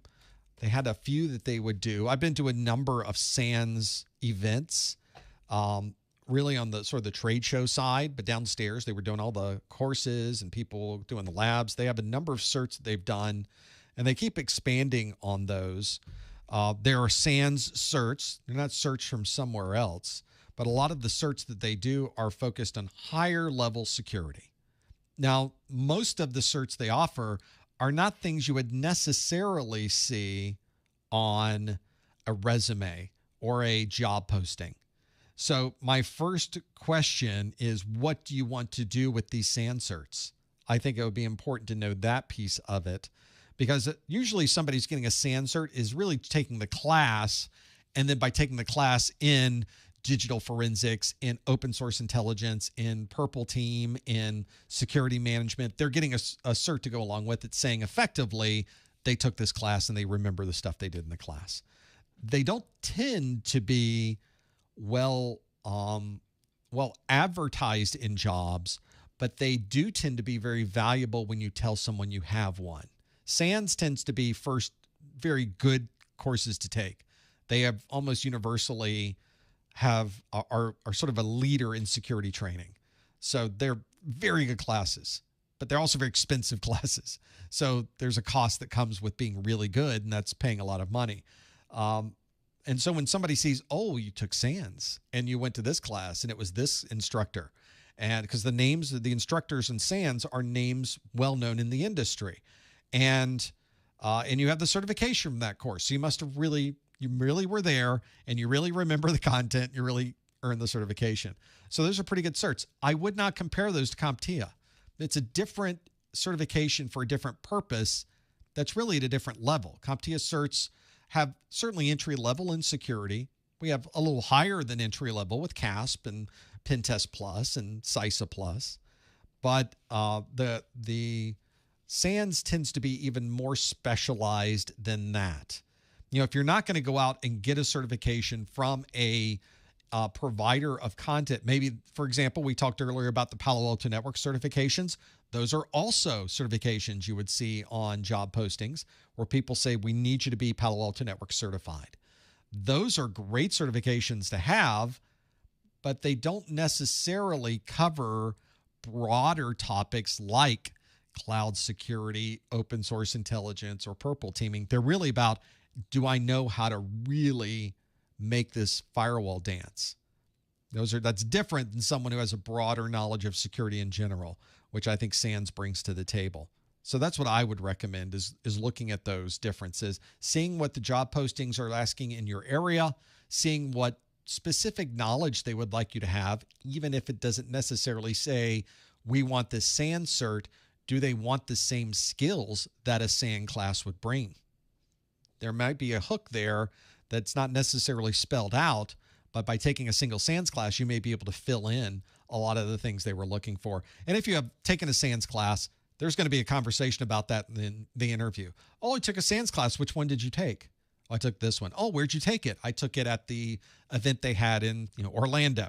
Oh, that's great. Who was your instructor? Oh, it was Ed Scotus. Oh, wow. Okay. You had, so you go down this list of people that are taking classes. I took a class with him, or I know someone else took a class and they did. There's a whole story to have. So it might be valuable to have that, even if it's not spelled out. So I like their stuff. As you can probably tell, I like the SANS stuff. So that's what I would recommend. Have a look at what they offer and see if it fits for you, and then ask your company to pay for it. That's what I would recommend. It's my professional recommendation. In the chat room, Abare with the $10 super chat. I've worked as a field tech in telecom and the energy sector, doing a lot of PLC/electrical troubleshooting. Should I highlight that experience in resume/interview trying to break into IT? Certainly some of that should be. You don't, when you're moving from one vertical market to another, I would not necessarily highlight that experience, but during the process of doing the PLC and electrical troubleshooting, you certainly ran into cases where it connected with the network, where there was a link. If you're in the energy sector, you've got all, don't worry about talking about PLC and electrical. Go talk about the SCADA side of things. That's where that's the words you should use on your resume, because you are already familiar with how did they segment out all of the electrical technologies from the rest of the world? How did they protect them? How did they ensure that those systems were audited and remained safe? Those are important questions that people want to know. Not necessarily the electrical side, but having those skills on your resume are useful to say, knowledge in, and then the level of electrical knowledge you happen to have. Because if you're someone who is putting a server or cloud-based system into a data center, and I got to tell you, this has happened in almost every job I've been in where we had a room with computers, is someone doesn't properly size it for the amount of power that they need, and the whole building ends up, powering down, maybe at least a section of the building. Happens all the time. Having someone, I know it sounds silly, knowledgeable enough to count watts and amps is sometimes a lot better than what they already have. So it may be worthwhile to at least mention that, but don't dwell on it if you're planning to do that. That's my recommendation. Hopefully that can help you break into IT. And as always, you got to know somebody. You've been doing this and you've worked in these sectors. I bet you know somebody in telecom, or you know somebody in the energy sector who knows somebody else who's in IT. There's got to be a connection there. Go take advantage of those connections. Dan in the chat room with $5 super chat. Just curious if you could, or do you already have a skills/career flow chart to help guide us in the right direction? I don't. CompTIA does have a chart like that. Let me see if I can find it. The CompTIA certification chart is what I'm going to search for. And the first thing is a link on CompTIA that says, which certification is right for me? The CompTIA career pathway. And they kind of give you an overview. This is obviously from the perspective of CompTIA, but for A+, for Network Plus, Security Plus, and they've got the other pathways out here and professional skills. It changes at the bottom as you roll over these things. To give you an idea of what's involved from a job role, a salary, stackable certifications, you know, it could be one of those that at least gives you a perspective of that. That's a pretty good overview. This is not good on my screens. I've got everything sort of blown up the wrong way. It doesn't render right in my browser, my Safari. And you know, it does for a second. See how it kind of looks correct for a second, then it, oh well. That's the beauty of the internet right there. Go back to the developers. Let's blame the developers again for this. Our refresh didn't help. But stick these down here. You can see we sort of have ITF, A+, Network Plus, Security Plus is supposed to be over here. And then these other pieces are, this top one goes into the infrastructure and this bottom one goes over to cybersecurity. That's what that is. That's the CompTIA career pathway.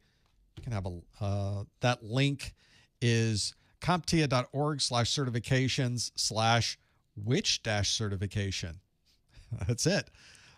If you just Google your search for CompTIA career pathway, you'll be fine. Spread them out. I did. There we go. It's about as spready as we get. Doesn't work.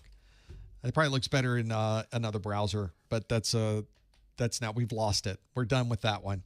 We're over. We'll have to come back to that. Chris D in the chat room with, I got to say it, Chris. Chris D, wow.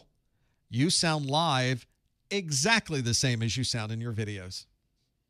How does he do it? How does that happen? Well, that was not my intention, Chris. It just worked out that way. We are using the same mic and the same infrastructure. In fact, this is exactly the same as the video setup. If I was shooting a video right now, this is exactly the config you would see, minus this laptop, minus the iPad, but everything, and minus the streamer over here. But these three in the middle are exactly what would be running if we were shooting a training course right now.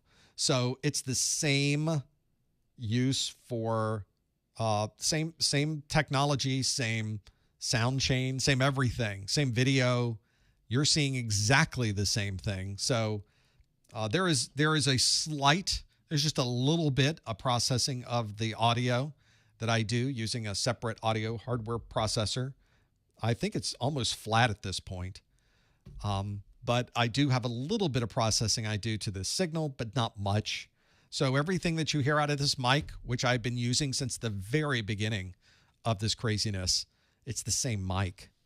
It should sound the same. Hopefully sounds the same. I spend a lot of time on audio, which is weird because I have a YouTube channel, but I think you'll hear this from anybody who does a lot of video, especially video like this. They spend a lot of time on the audio, and that's because the audio is the most important part, which they don't tell you really. You have to hunt around to find that little tidbit. But this screen could be pixelating. You could be looking at it on a slow connection over, 480p or lower. It could be blurry and working through that, but the audio sounds okay. And if the audio is okay, we can deal with a little bit of video dropout or archiving on the screen, a little corruption or whatever it happens to be. The important part is the audio. So I spent a lot of time building out and getting the audio running. It doesn't always work perfectly. We're constantly tweaking. We're constantly checking the cables and swapping out things and making things connect differently. So the fact that you're saying the live stream sounds just like the 4K processed edited video I create, it makes my day, because we spend a lot of time on the audio. So thank you for saying that. I don't know if you meant it that way, but I'm taking it that way. I think you did mean it that way. So yeah, it is. It sounds so similar, because it's designed to be. Do I have a hobby in audio engineering? I don't. My formal training, my formal degree is in business management. No audio engineering there. And quite honestly, a lot of the technologies that we're using today for this weren't around 10 years ago. You know, these are all relatively new technologies. I think these are all pretty much, I bought these about 8 years ago. The video switcher is relatively brand new within the last year. The audio system has been around. I've had it now for about 7 or 8 years. So runs embedded Linux. It's just a heck of a mixer. But that's the one that I think all of this together, you sort of learn as you go. I started with a lot of analog audio tools, a lot of tube-based systems, because I like the sound of tube-based. But there are advantages and disadvantages to analog. The system we have here, this mixer is a digital mixer. So it goes in as analog, immediately gets packetized, and then everything goes from there. Everything is moved around digitally, and when it comes out, it's reformatted back into analog. So I can do a lot of really, really interesting things with this mixer, because inside the mixer, it's all digital, which is the perfect of both worlds. It's very difficult to find a mixer that does digital right. Most off-the-shelf mixers you will find do really good at mixing, but they're not great at the computer side of it, because these are mixing companies. Imagine if you were a company that made mixers and suddenly people said, well, we need a USB interface. And the answer that most mixing companies gave to that was, well, what's a USB interface? Because they have never had to touch one before. And so the first round of mixers that came out that had USB interfaces on them were just awful. They were just horrible. So I went through that bad series of iterations of bad mixers until I finally got this one, and it just is a dream. If you want to learn more about the mixer, the video switcher, and other things, it's all on my website, professormesser.com/studio. And you can get more details of what we're really using here for this. Suleiman in the chat room with the $10 super chat. Lots of super chats today. You guys have been amazing. Can I just extend my love to the chat room and everybody in there? Thank you so much. And thank you for the $10 super chat, Suleiman. Passed my CompTIA Security Plus 601. Congratulations. And CompTIA Core 1. That's the A+. Still reading more for Core 2. So you're halfway through the A+. Congratulations on getting halfway through. What kind of certification recommendation for my transition from IT support to system administrator? And I think the thing you should really focus on from a system administration perspective is becoming as familiar with these operating systems as you can. So if you're going to be a system administrator, you need to know the system extremely well. You need to become an expert in Windows. You need to become an expert in Linux or Mac OS, depending on what all of your end users happen to be using. Some organizations use all three. Some of them use one of them. Whichever one you want to be an expert in, pick one of them to begin with, and then become an expert in that thing. So if your organization just has an amazing amount of Windows in it, go out and get as much Windows knowledge as you can. It's becoming more and more difficult to do that these days thanks to Microsoft's changes to their certifications. But there is still some knowledge in there of the basic Windows or Windows Server operating systems. If you're Linux, there are a different set of Linux certifications that you can go after. And there are advantages and disadvantages to getting either one of those. Ideally, you should be an expert in both. I know that's almost impossible to be a true expert in both, but you should be as knowledgeable as you could possibly be in both of those particular areas. And you could spend your entire career on one of those and you'd be good. So it just depends. That's what my recommendation would be, is just start getting into Windows heavily, especially Active Directory. Learn everything you can about forests and trusts and you will know more than 99% of most Windows people right there. You're already above the bar at that point. So that's what I would recommend. Get your knowledge in those things, and you're good. The mixer, and thank you also for the $10 super chat, Suleiman. Appreciate that. This is not a DigiConsole from Avid. This console is, I guess, the underlying one. It's an Axia console. The console itself is called a Radius console, and then there's a separate QoS, they call it, device that is, it's actually in a rack that's underneath. You can't see it.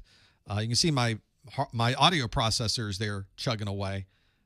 But underneath, there's just some little green lights at the bottom, and that is the actual mixer down there. This is just the interface to the mixer. I could get rid of this and do everything in the web if I wanted to. But what fun is that? This is much cooler to have on your desk. I guess it really does help to have a real one. Oh, and not a silly question. What the heck's wrong with your keyboard? Aaron says. He actually said, what's the deal with the bent keyboard? It is an ergonomic keyboard. It totally is bent. Can't see it. I'll put it in front of the television there. You can see it is bent. It's got a nice twist to it. There we go. You can kind of get the profile view from the bird cam. It is bent because it's ergonomic. It is a Logitech, what is it, a 580? I forget the exact model type on it. It's hard to see. There's no lights there. Let's go back to the front. Here we go. So that is the keyboard from Logitech. It is wireless. It is Bluetooth. It works great on Windows and everything else. Actually, it's a neat little feature on the top. Has 3 different profiles. So I can hit a button, and I'm typing on the computer that's in front of me. I can hit a second button, and it becomes the keyboard for my iPad. I hit a third button, it becomes a keyboard for my laptop, just by hitting that single button. I do a lot of ergonomics here, as you can see by the ridiculously large mouse. That's my mouse. This is my hand. It's kind of hard to see, and that's my mouse. So it is an enormously large mouse, just so you get a perspective of what I'm using. And it's designed to fit the whole hand on it. So that's why it's so big. Literally called a hand shoe mouse because it's the size of a shoe. Not great for gaming. Awful for gaming. Don't get this if you're a gamer. But fantastic if you are someone who is looking for a mouse that is just ergonomic because your whole hand just lays on the mouse. You don't have to you don't have to do the claw. Yeah, I have these hands, I call them brain surgeon hands because they'd be the worst surgeon hands you'd ever see. They're just enormous. So I can palm a basketball, no problem. The problem is the mice they make are so small that after a day, you end up doing this all day in a claw, and then your hand hurts at the end of the day. So with the hand shoe mouse, it just sits right on top of the mouse. Oh, it's so wonderful. How could I can't work without this. So that's why I know we're doing a little bit of behind the scenes inside baseball, but it's whatever you ask, I'm answering. So that's what we mix. That's what I use for my keyboard and my mouse, just because it is so comfortable to use and the best way to do it. Do I have a LinkedIn account? Of course, professormesser.com/LinkedIn. Get you right to the Professor Messer page. I do have a personal LinkedIn account as well, but I only add people to that account if I've actually worked with them. So I appreciate you sending me a friend request or a connection request on LinkedIn, but you'll notice that you're not connected, and that's why. Because I prefer keeping that list to the people that I've actually had professional working experiences with, whether in my company or with them professionally. So I apologize, but that's kind of how it works. Another question, Vat Supreme, the chat room. Am I familiar with Windows Server 2022? I am. You're going to be very familiar with Windows Server 2022 if you're someone who is going to be watching my latest A+ course, because there is a ton of Windows in there, including Windows Server. I think I did choose 2022. I'm going to bring up my virtual machines just to see which one I was using. Yeah, Windows Server 2022 is what I was using. In fact, we'll We'll let you see what we're doing. That's not the right screen. That's the right screen. So server 2022. It's just a VM. Actually, I don't even know if it's still good from a, it may have timed out already because I got it's just an evaluation that I'm running here that I was doing for this. The question was, it comes with an Azure feature built in. Yep, Microsoft's certainly pushing that. With the Security Plus and Azure Security Engineering Cert, can I get a system admin job for Windows 2022? That's a good combo. Got to tell you, Fat Supreme, you've been thinking about this. That is a pretty darn good combo.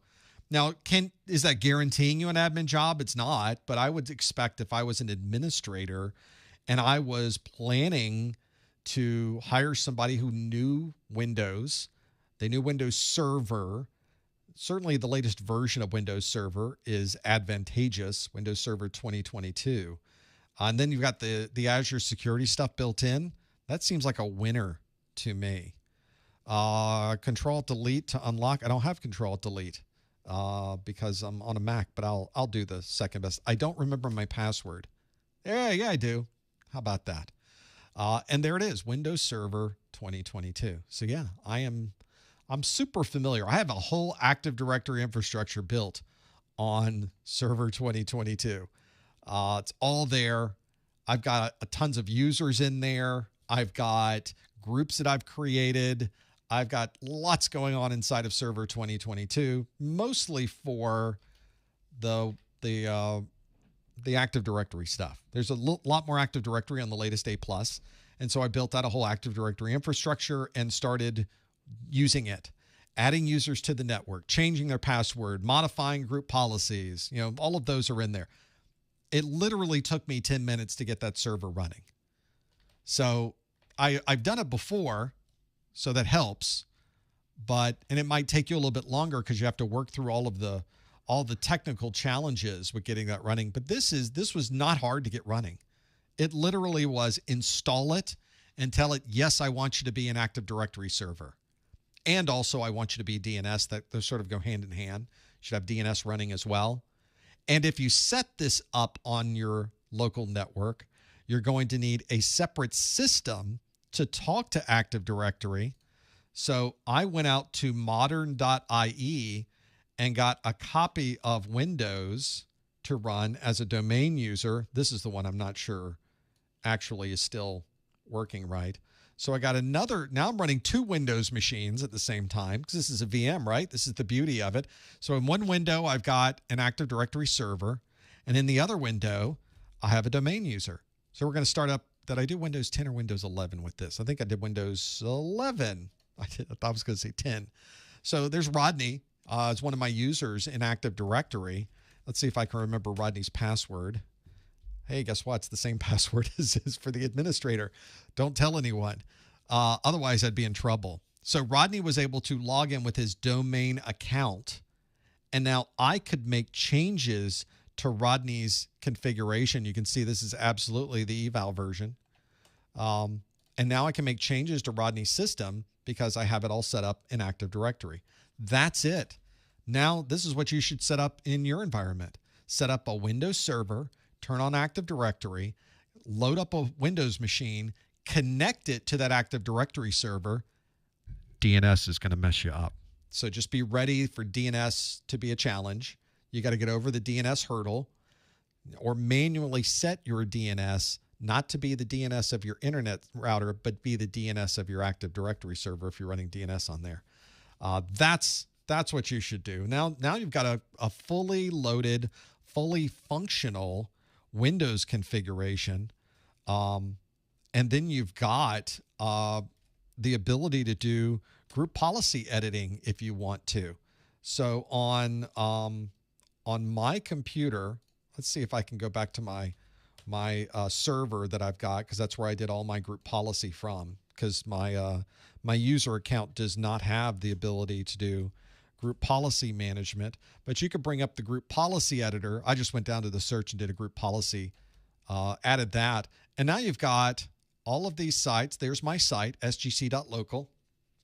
And I know they tell you not to use the .local, but I built out different groups, different areas in Active Directory. So I've got a separate setups for an OU for the domain controllers, an OU for the Milky Way, an OU for Pegasus, an OU for stations. So if you have people that are in the SGC, let's go down to the SGC. There's my users for the SGC, which consists of, do I have all of them listed? Don't have any in my list. Did I just put the Atlantis users? Probably did. Where is everybody? There's the computers. Just didn't roll them out, did I? So everything that you would need to build on is all in those OUs. And now you can start applying some policies to all of these. You know, that's what I focus on when I'm building out the Active Directory and the different tasks that I'm doing, is trying to build out a set of labs that I can then explain to someone else what I was doing and why. So that's a great way to do it, I think. This is, and if you're in this project, DNS will get you every time. And here's why. Because if you need to add a computer to the domain, and this is your domain controller, how does the computer know where the domain controller is if it's not part of the domain? And the way that it knows that is it queries the DNS. And that DNS has to be linked previously to your Active Directory infrastructure. And then being able to have the end user query the DNS that knows where Active Directory is makes the final leap. If you were to do this and not change your DNS, and your DNS was pointing to your internet router, and you never told the internet router the service record for Active Directory, which normally happens automatically when you do DNS on the Active Directory server, that is what really is the difference, because it'll go query your router for the internet, and your internet router's like, I don't know where Active Directory is. Why are you asking me? So change your DNS to be your Active Directory server DNS that you installed. As I told you, you put it right here in that list. So you enabled it as a service when you installed the server, and it pointed to that. Well, that DNS absolutely knows where Active Directory is because it happens to be on the same machine. And then it finds it and adds it to the network just fine. You don't miss anything through that. So that's the way to do it. You could see it through Wireshark, the DNS query. Absolutely. You could see it making the query to your DNS server, and you would see your DNS server responding back with, I don't know what you're talking about. And then you know immediately, oh, we're not talking to the right DNS. What you really want to be able to do, for those of you wondering, you make this the primary DNS, and then in this DNS configuration, you can configure this DNS to talk to your DNS as a secondary, so that you can finally get your internet connectivity back. So there's a whole set of steps to be able to get through those. There's a lot happening there, isn't there? But it works fantastic. And it's a great way to start working with Active Directory. And if you want to walk into an interview where it's for a system administrator position, you want to have all these stories about you setting up Active Directory, you screwing up the DNS, here's how you fixed it. Maybe you even did a Wireshark of the DNS query and you saw it, and then you could show them, oh, here's where I saw it, here's how we fixed it, here's how we got it running, and here's the information that we were able to build from that. So yes, I think that's a great way to go. Windows Server is available from Microsoft for evaluation for free for, I want to say 90 days. That might be wrong. It might be 180. Is it 180 days? It's some ridiculous amount. Can only be used in a lab environment, cannot be used for production, but that works really well. And then you can download any Windows version you want, either as an evaluation for the enterprise version, or you can simply go to modern.ie. That's modern.ie. That takes you to a Microsoft website. And on the Microsoft website, there is a tools pull-down menu and a virtual machines option where Microsoft gives you Windows. What? Yeah, gives you Windows 7, Windows 8.1, and Windows 10. So you can download one of those and then run it. Now, in my case, I took an eval of Windows 11. I didn't come off this list. I grabbed the Windows 11 eval and just loaded that up.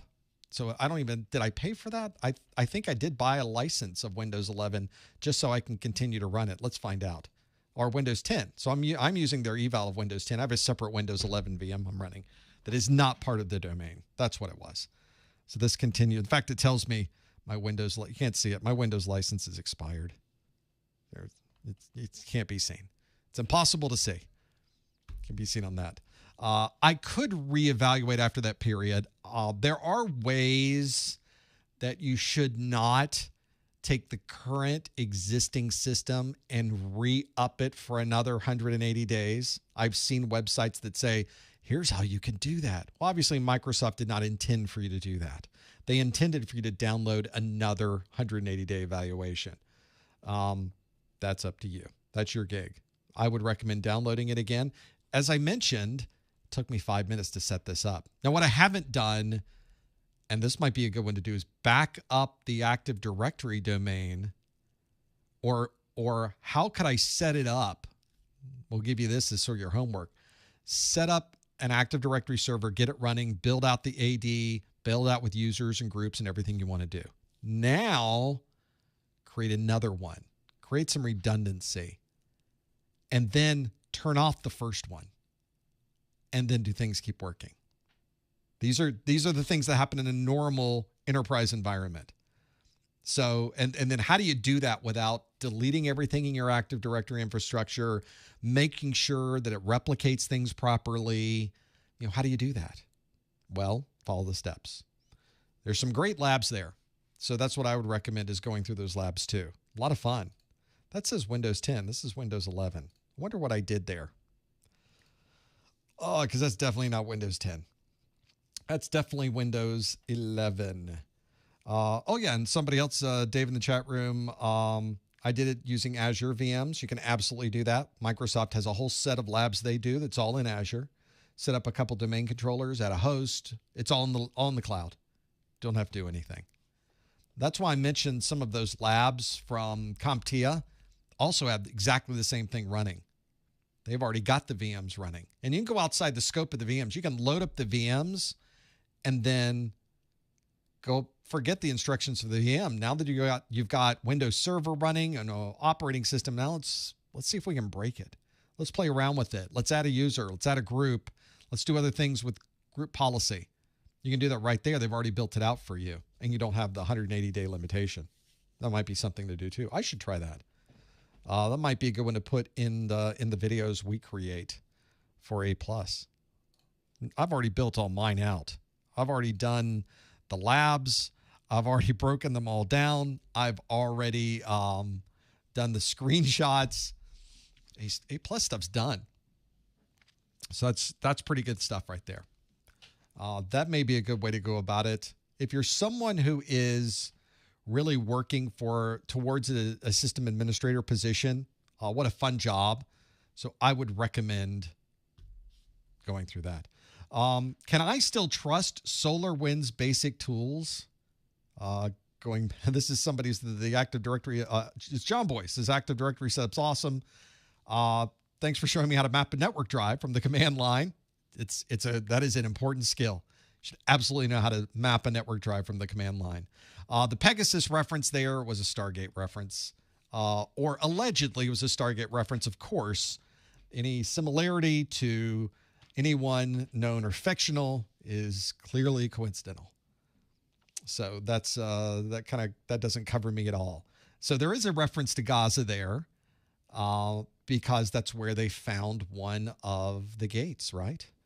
So I guess there is a reference. The Pegasus reference was the location of the Atlantis expedition. So that's where that came from. The big question in John Boy's sentence, though, can I still trust SolarWinds basic tools? Well, for those not familiar, SolarWinds had that enormous problem with a supply chain breach. It was just a mess. Not only was the supply chain breach an issue, and they effectively infected all of these SolarWinds customers who were running the management stations, perhaps their response to it was not optimal. So there were a number of challenges when that happened. But of course, SolarWinds makes more than just their poorly secured management system. they make standalone individual Windows executables of very good utilities, utilities that I've used. So the question becomes, if I may restate your question, can I still trust a set of basic tools that is coming from a company that had one of the most massive breaches in recent or ever IT history? We still don't know the scope of this breach, but it was massive and it was extensive and it was costly. And systems were infected. The code of those systems was infected. And if the code of their management systems was infected, was the code of anything else infected? And how would you know if it was or if it wasn't? So now this goes back to really the question we have every time we install a new program on our system. And you may not have even thought about this, but you should. Every time you install an application onto your computer, every time you install a new browser extension, every time you install a new executable, every time you install a new patch, every single time is an opportunity for your system to be breached. Every one of those times is an opportunity for an attacker to gain access to your system in some way, because you are installing code onto your system and you're not the one that wrote the code. You don't know where the code came from. You sort of know. It says Microsoft, and it's digitally signed from Microsoft, so it came from Microsoft. It's digitally signed by SolarWinds. It came from SolarWinds. We install it. Now all of our systems are breached. So everything you install has the potential for completely owning your system. How's that? That really takes the idea of security and really narrows it down to a very fine point, doesn't it? Because I install software all the time. Every day I'm installing something. Every day I'm downloading something. Every day I'm putting something on my system. So this is where we have to kind of take a step back and think about the things that we are putting on our computer. And we have to have a level of trust that what we are installing has been first properly vetted. It is from a legitimate source.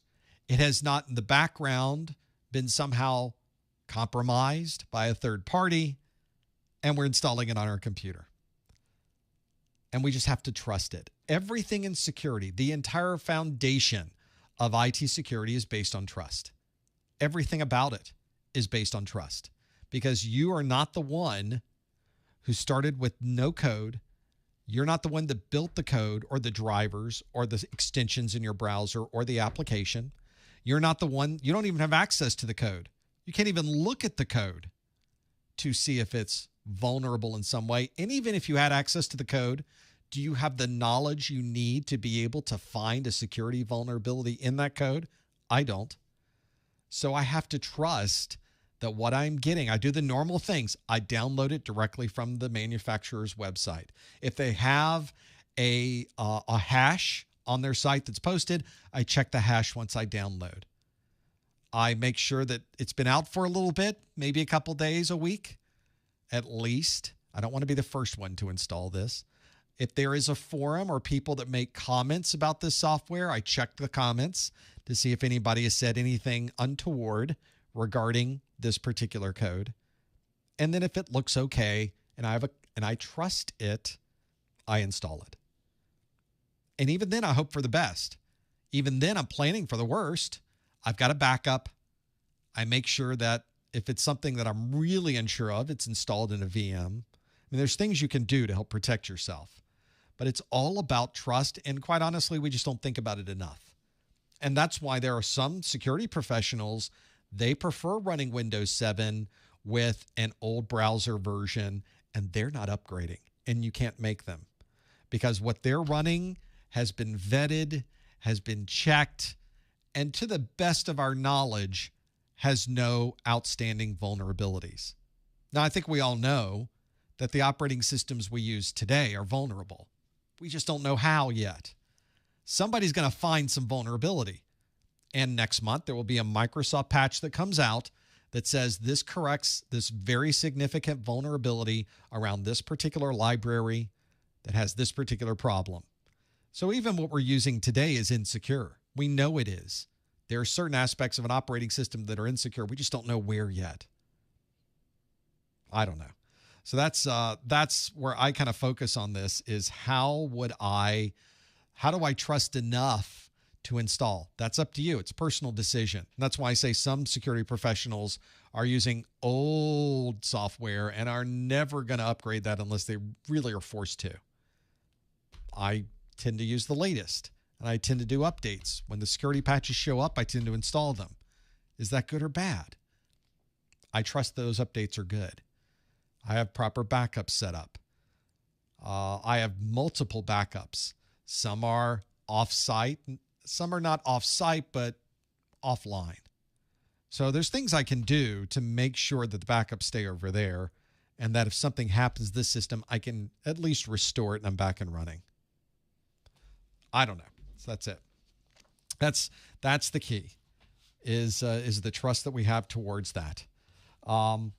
Sometimes we run old software because that's the best software we got and we can't run the newer stuff. And maybe it does have an older, but a lot of these security professionals prefer making sure that what they are using just has been out forever and working through those. Yeah, I realize there's some companies that can't move away from certain versions of software. That's completely normal. That's not what I'm talking about. But I'm talking about security professionals staying on an old version because they know that the newer software might have a problem, but the older software won't. So there you go. I do read the chat. So that's where these questions are coming from. So that's when am I going to box Linus Tech Tips? There's not going to be any boxing. I just like to hang out up in Canada for a while with him and talk tech. But no, there's no boxing. No. When am I going to drink beer with? I think that's probably the right answer. When am I going to just hang out and talk technology? I'd love to do that. We got to get him down to Florida. He's in Canada, so don't they come down to Florida at least once a year? Aren't they obligated? Isn't there something in the Canadian Constitution? I'm pretty sure there is. So when he comes down to Florida, we'll do it then. Have a conversation then. See what's up. I'm not going to make a podcast. We're just going to hang out. You got to be there. We're not going to do that. There's not going to be a formal podcast. No, I need dirt. I need stories. You don't get stories on a podcast. And I'm just assuming there's a limited amount of time I'm going to have. So that's it. That's how that works. So for those not familiar, I'm not disparaging our brethren in Canada. Mrs. Professor Messer is Canadian. Sorta. She's an American citizen, but her mother and father were Canadian. We just say she's Canadian. I think she's at least in the DNA, genetically, she's Canadian. There you go. Just doesn't have a Canadian passport. We're working on that. We'll figure that out eventually. Or not. I don't know. Maybe not. But that's why I got plenty of family in Hamilton. I got plenty of family in Vancouver. I got plenty of family in Edmonton. So they are always, I just know they're going to be down in Florida often, which they should be. I'm well happy to have them. We have in the chat room, real time, baby. Shamar in the chat room just passed 601 with a 771. That's a strong showing. Congratulations on your new Security Plus. Perfect timing to be here and talk about their Security Plus. All right. Don't give anything away, Shamar, but if you had to pick one topic very broadly for the exam that people need to make sure that they hone their skills, what would you recommend? Don't Don't go outside the scope of your Canada agreement, but what broad topic would you say people need to make sure they're familiar with? That's what we want to know. So feel free to throw that one in there. I would love to get your feedback, and I think other people would be interested in knowing that as well. Be good to know. This is one where whenever I start doing this, another question in the chat room. This is a pretty good question. Have you thought about doing this presentation live in various cities across the U.S.? Nope, I have not. I mean, I have, and I've decided no very quickly. No, I'm not interested in going to other cities. And why go to other cities? You can see me where you are, right here. We're good. This is here. We're doing it all live right now. Don't need to be in various cities with the complexities and internet, spotty internet connectivity and other things. Be kind of fun, granted, but no, not planning to take this on the road. I'm so busy when this camera is not on. So busy creating content, I just can't see myself getting into a car and then a plane and then another car and then a hotel. And there's just too much going on to make that happen. So no, there's not a lot of travel associated with this position. And no, we do not party hard. Where we create content hard. I write a lot of books. We write a lot of content. We make a lot of videos. We do a lot of this stuff, and we just load up a lot of technology and see how it works, which I think is the funnest part, is make that happen. You can always have something to do. There should always be a point where you're like, oh, I'm bored. Well, go load up one of these labs. Go start up a firewall. Go get Windows Server running. Go load up and create a group policy. Go do some of those. So I think that would really be great. If you're somebody who is really working through the idea of how can I do more in this industry, there are plenty of things you can do. There are always places you can go with this. And so that's what I would recommend, is going that direction too. Hey, Prof, I have the M+, A+ certs. Do you think it would be achievable to get the Security Plus studying an hour a day in about a month or two? I heard there's overlap from Network Plus knowledge. I think the overlap is overstated many times. I think there's about 10%, less than 10%, somewhere in there. If I had to do a one-to-one comparison of the exam objectives between Security Plus and A+, about 10% of them overlap. But that's just the name of the objective. When you talk about a security-related objective in Network Plus, we're talking from the approach of someone doing networking. When we talk about that in Security Plus, it's from the approach of security. So even though it's the same objective, it's a different approach to that objective. But there is some overlap. I would say the average folks are about probably a 3-month study to learn everything they need for Security Plus. But if you already have some of this knowledge, you're good to go. You would know already. You'd have some of this, and maybe you could do it in a shorter period of time. There have been people that have showed up on my site. They've studied for a week, and they've taken their exams, but they had a whole knowledge, a career of security that they came from. So a lot of these things they already knew. They just needed to make sure they covered all of the things they didn't have a direct knowledge of, and that was much easier for them. But I would say the average for most people is about 2 to 3 months. So maybe that your strategy is good. Just use your exam objectives, make them a checklist, start checking off everything. And as soon as you finish the exam objectives and you go through every single objective, you're ready to take your exam. That's how long it takes. So everybody's different. I can't give you a date of how long it would be. Some people study faster. Some people don't. It just depends. It just depends on where you go with that. In the chat room, Sam and Noah, they're working together to provide a $4.99 super chat. Sam and Noah say thank you. And I say thank you back to you. Thank you for your super chat. Thank you for watching. Thank you for being here. Appreciate that and everything. And I did mention, but John Boy, we did answer your question in the chat. And then John Boy showed up with the $10 super chat right after that. So thank you so much for that follow-up. I appreciate that. All of those kind of keep the lights on and keep things going around here. So all of that is much appreciated. Thank you so much. Well, I was going to say we've come to the end of another hour. We've come to the end of another 2 hours. We just kept talking, didn't we? We're now hitting the end of that. And I like the question. Here's a question that may actually surprise you, since it did come up in the chat room. And I will mention this, so I'm not sure how serious you are about this. But JHNSB in the chat room, how do I stop drinking and study harder? If you are making a decision, I'm going to kind of speak seriously for a moment and say, if this is a difficult decision to make for you and you're trying to figure this out and you're serious about and drinking is becoming an issue with your studying, then that's a problem. And I would highly recommend you reach out to one of the stop drinking organizations that may be in your area.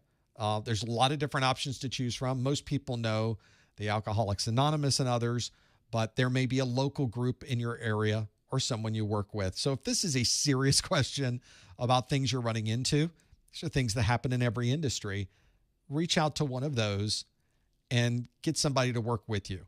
I have family members that have been through some of these programs that have done fantastic things with what they come out on the other side and they're amazing folks to work with. Surprisingly, or maybe not, I don't think I don't drink very much. I don't have alcohol a lot. I'm just doing too much during the day. I tend to work half days, as I say, where I work 8 to 8. That's half the day, right? In reality, it's more like 8 to 11. So my whole day is busy kind of working on this content. It's constant churning. And what I found is the more drinking I do, the more calories I'm taking in and the less working out that I do, the bigger I get. So I don't tend to drink anymore because there's just not for any other reason for me other than it's too much calories and I don't feel great in the morning. So I just don't.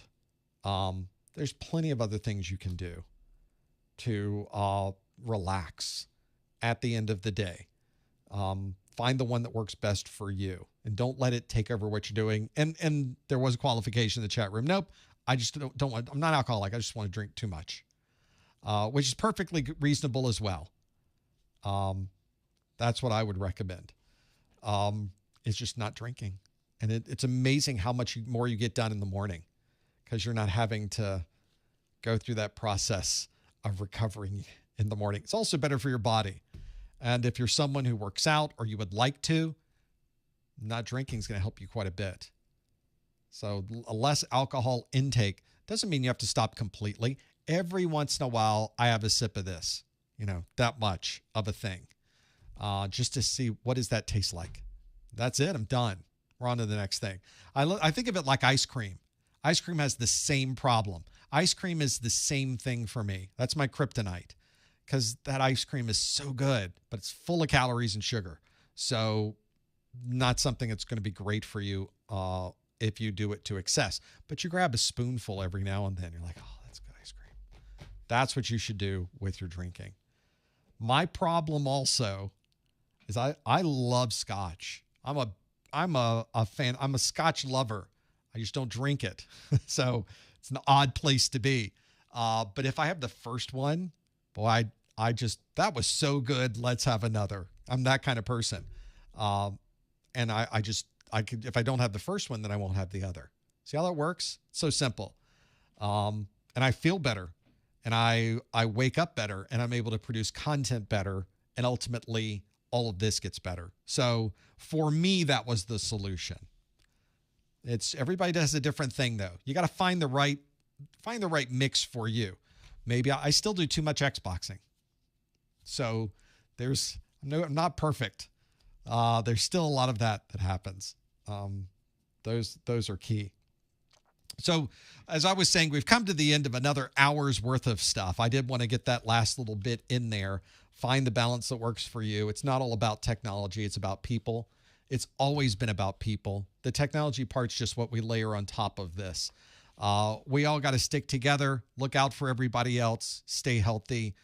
All of those things are incredibly important if you want to be successful in this industry, keep this thing moving, and still be around for you and your family and your loved ones. Those are important too. All of this is to say thank you for being here. Thank you for your questions. Thank you for the time that you spent in the first hour answering questions. Thank you. The chat room is just always phenomenal. Thank you for being here, chat room, and for your Q&A. We love doing these live streams. We love chatting with you. We love hearing what you have to say. We love the jokes.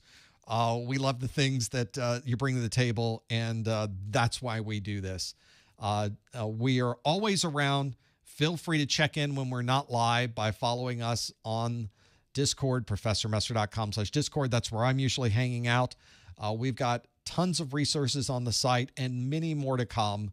Stick around. There's always something interesting going on. Thanks for being here, and we will see you next time on the Security Plus Study Group. Thanks, everybody.